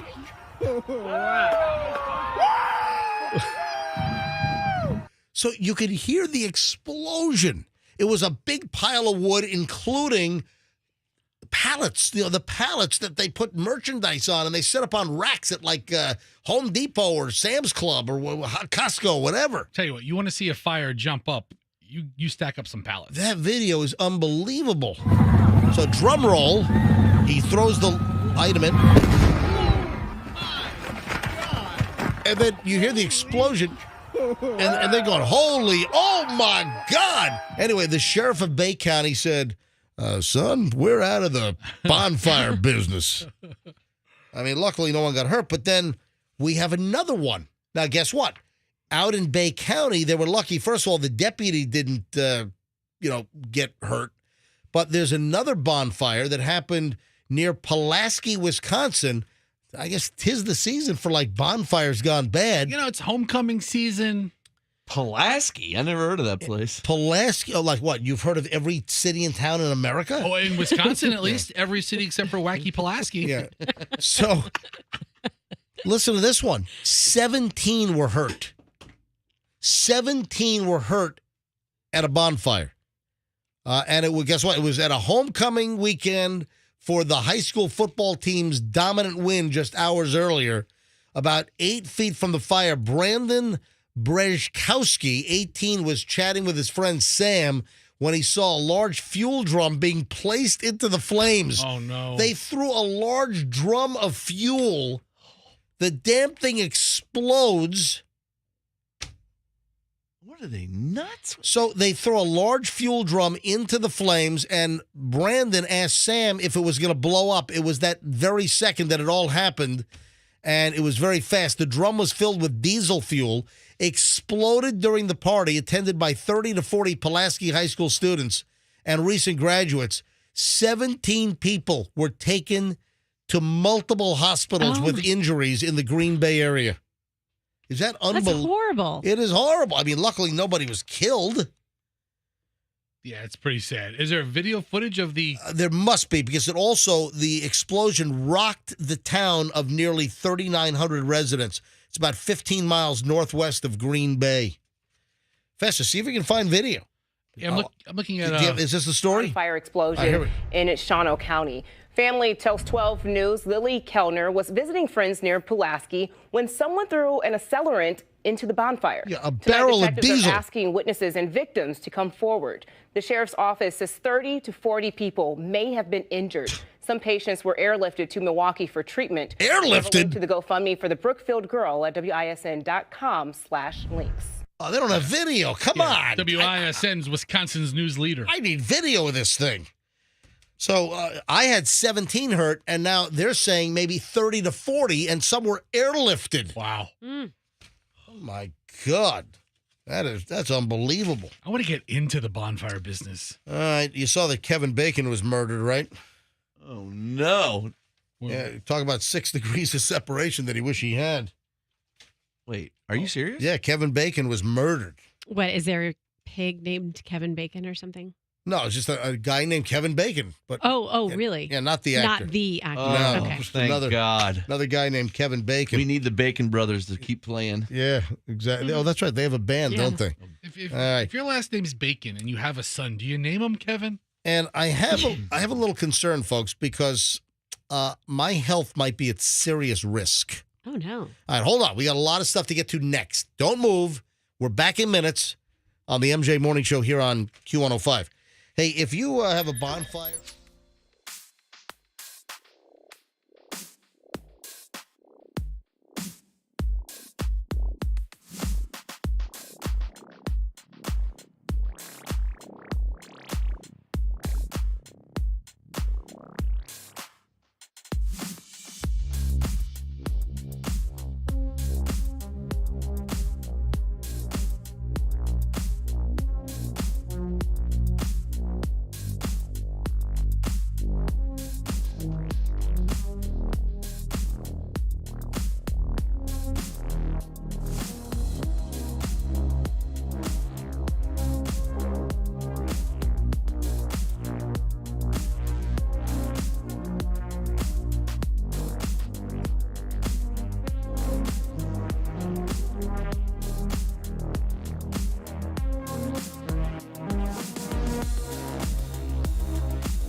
So the whole Jeffrey Dahmer thing, which is a smash on Netflix, number 2 watch series of all time now on Netflix, Jeffrey Dahmer, the 10-episode deal. Michelle and I are on episode number 6.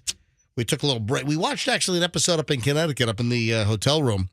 And then I took a break because, Michelle just came back last night. So we'll catch up. We'll probably finish this weekend. I'm guessing, we'll probably binge it this weekend, get over Dahmer. But, you had, when you think of cannibals, Jeffrey Dahmer, then you have the Army Hammer, that creepy dude. Yeah, but he didn't kill people. But he wanted to. And I think he's like selling timeshares in Grand Cayman right now or something. Good for him. There's a lot of commission to be made there. And then I said just a little while ago that Kevin Bacon was murdered. It's not the actor Kevin Bacon, but up in Michigan there was a cannibal that was convicted of killing a dude named Kevin Bacon. Oh my gosh, the irony. The jokes just they don't even need to be said. They met on Grindr. All right, hold on. And the jokes keep coming. This is true. I'm not making this up. A cannibal met a man on Grindr. Named. Grinded him up and ate him. Hey, guess what? And his name was Bacon. Listen to this. Oh.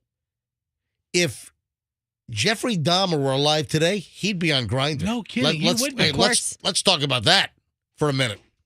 I mean, just the way of trolling victims of serial killers have changed so much in the last 25 years. We got a lot to get to here. Guys, my health, I'm a little concerned here because there is a new study out that people who sleep 5 hours or less a night face a higher risk of multiple health problems. Oh, that's been around for what? That news is old. You need your rest, Poopsie. Well, hey, guess what? This is new to me. You know what, MJ? I think you're the outlier on this one, man. I look at my email box. I got an email from MJ the other day at 1:45 in the morning. I was like, why'd you get up so early? And he's like, I wasn't up. That was before I went to bed. Went to bed at 2. That's smart. I think you're a secret sleeper. I think you take naps longer I than bet you he admit. takes like 3-hour naps during the day. When? I get 10 to 2. I get 10. I get a nap. I have to prep for the afternoon show. I get a nap. Typically, the longest I can nap in between the morning show right now and my afternoon show, the longest nap I typically can get is 1 hour.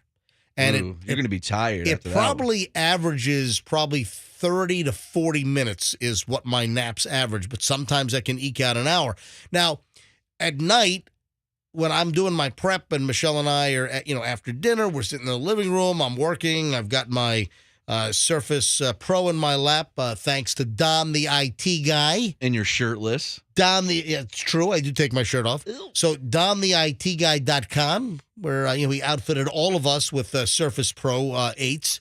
And remember, we gave away 20 of those Surface Pros to listeners back in August. Thanks to Don, the IT guy from Team Logic IT in St. Pete. Right. But sometimes I do fall asleep.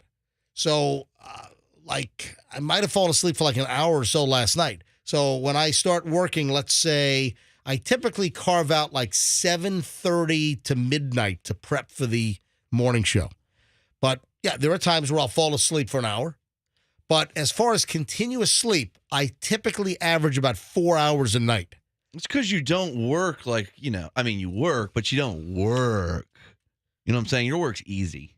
Oh, my work is easy. You're not out there busting your butt. You're not tired at night. Putting together a 4-hour radio show every day? I mean, a monkey could do it. I mean, a monkey can do it. They should hire those monkeys. So if we had a 4-hour radio show or like a 10-foot-long ditch, which one would you rather do? Yeah, seriously.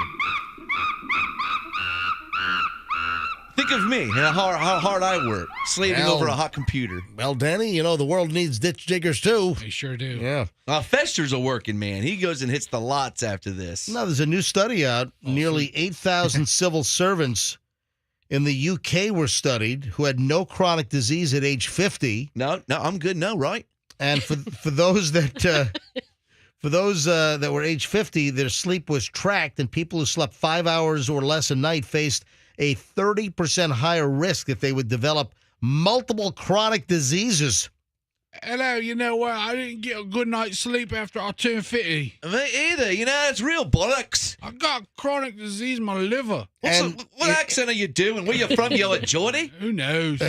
And if you don't get a lot of sleep, you could lose your prime ministership in just 44 days. It's true. What happened? The Prime Minister's already out. She is. Liz Truss. She's on her way out. I get about 7 hours per...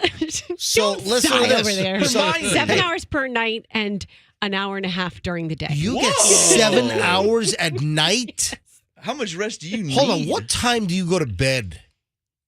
I mean, I go to, but it's not very quality sleep. Probably so that's why I 10. feel like I need, I go to bed at 10. Yeah, Doug's an open mouth snorer. 9:45. I go to bed about 9:45. And then you go to bed at 9:45 to 10, and then you're up at 5? 4:45.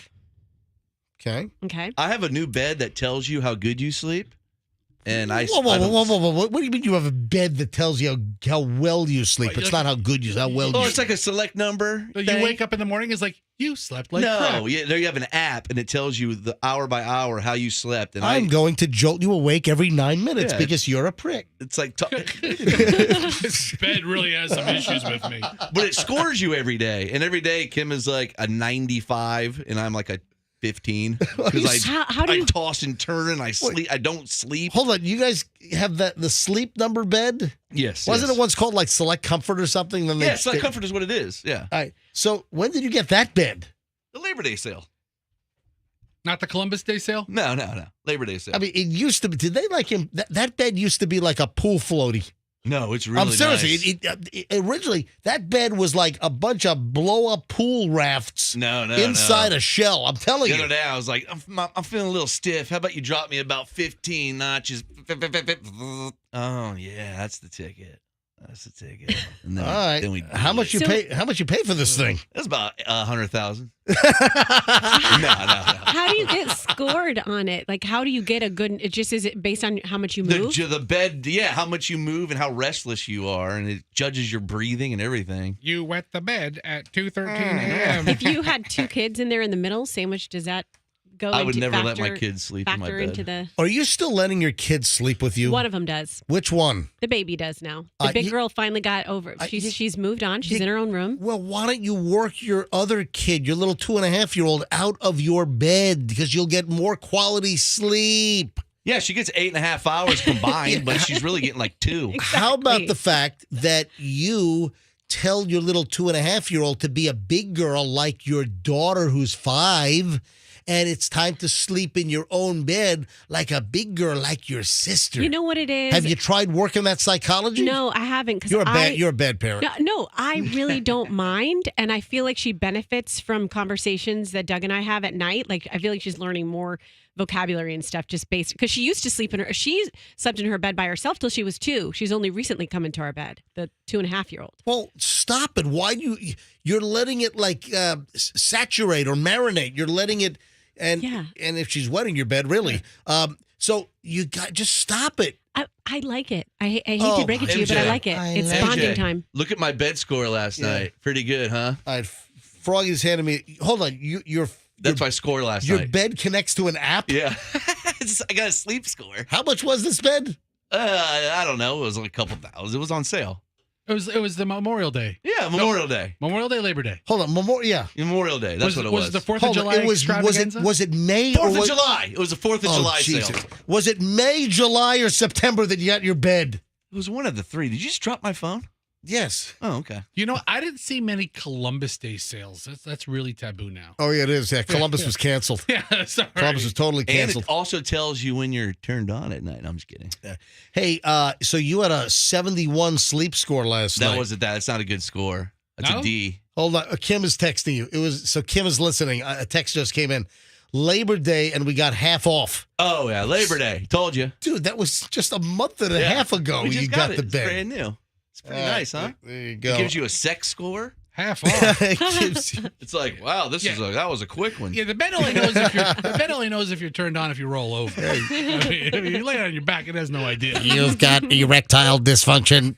Beep, beep, beep, beep. Erectile dysfunction. Erectile. ED. Wiener broke. Small wiener alert. Wiener broke. All right, man. I have so much more I need to do, but I guess we'll put this in the pile for tomorrow. Hey, let's give away some Howl O Scream tickets. Busch Gardens, baby. They do a fantastic job. They do their Howl O Scream every year, and we've got some tickets right now. Would you like to go to Howl O Scream? Let's go with caller 666. No, I'm kidding. You know what? Do you want me to drive Andrew crazy? Oh, you know what? I got to record my liner and get out of here because I got to pick Michelle up. Yeah, so let's make caller 20 or something. Caller 1. What? No. All right. Let's do caller number 31 again for Halloween. All right. Caller 31, 800-990-1047.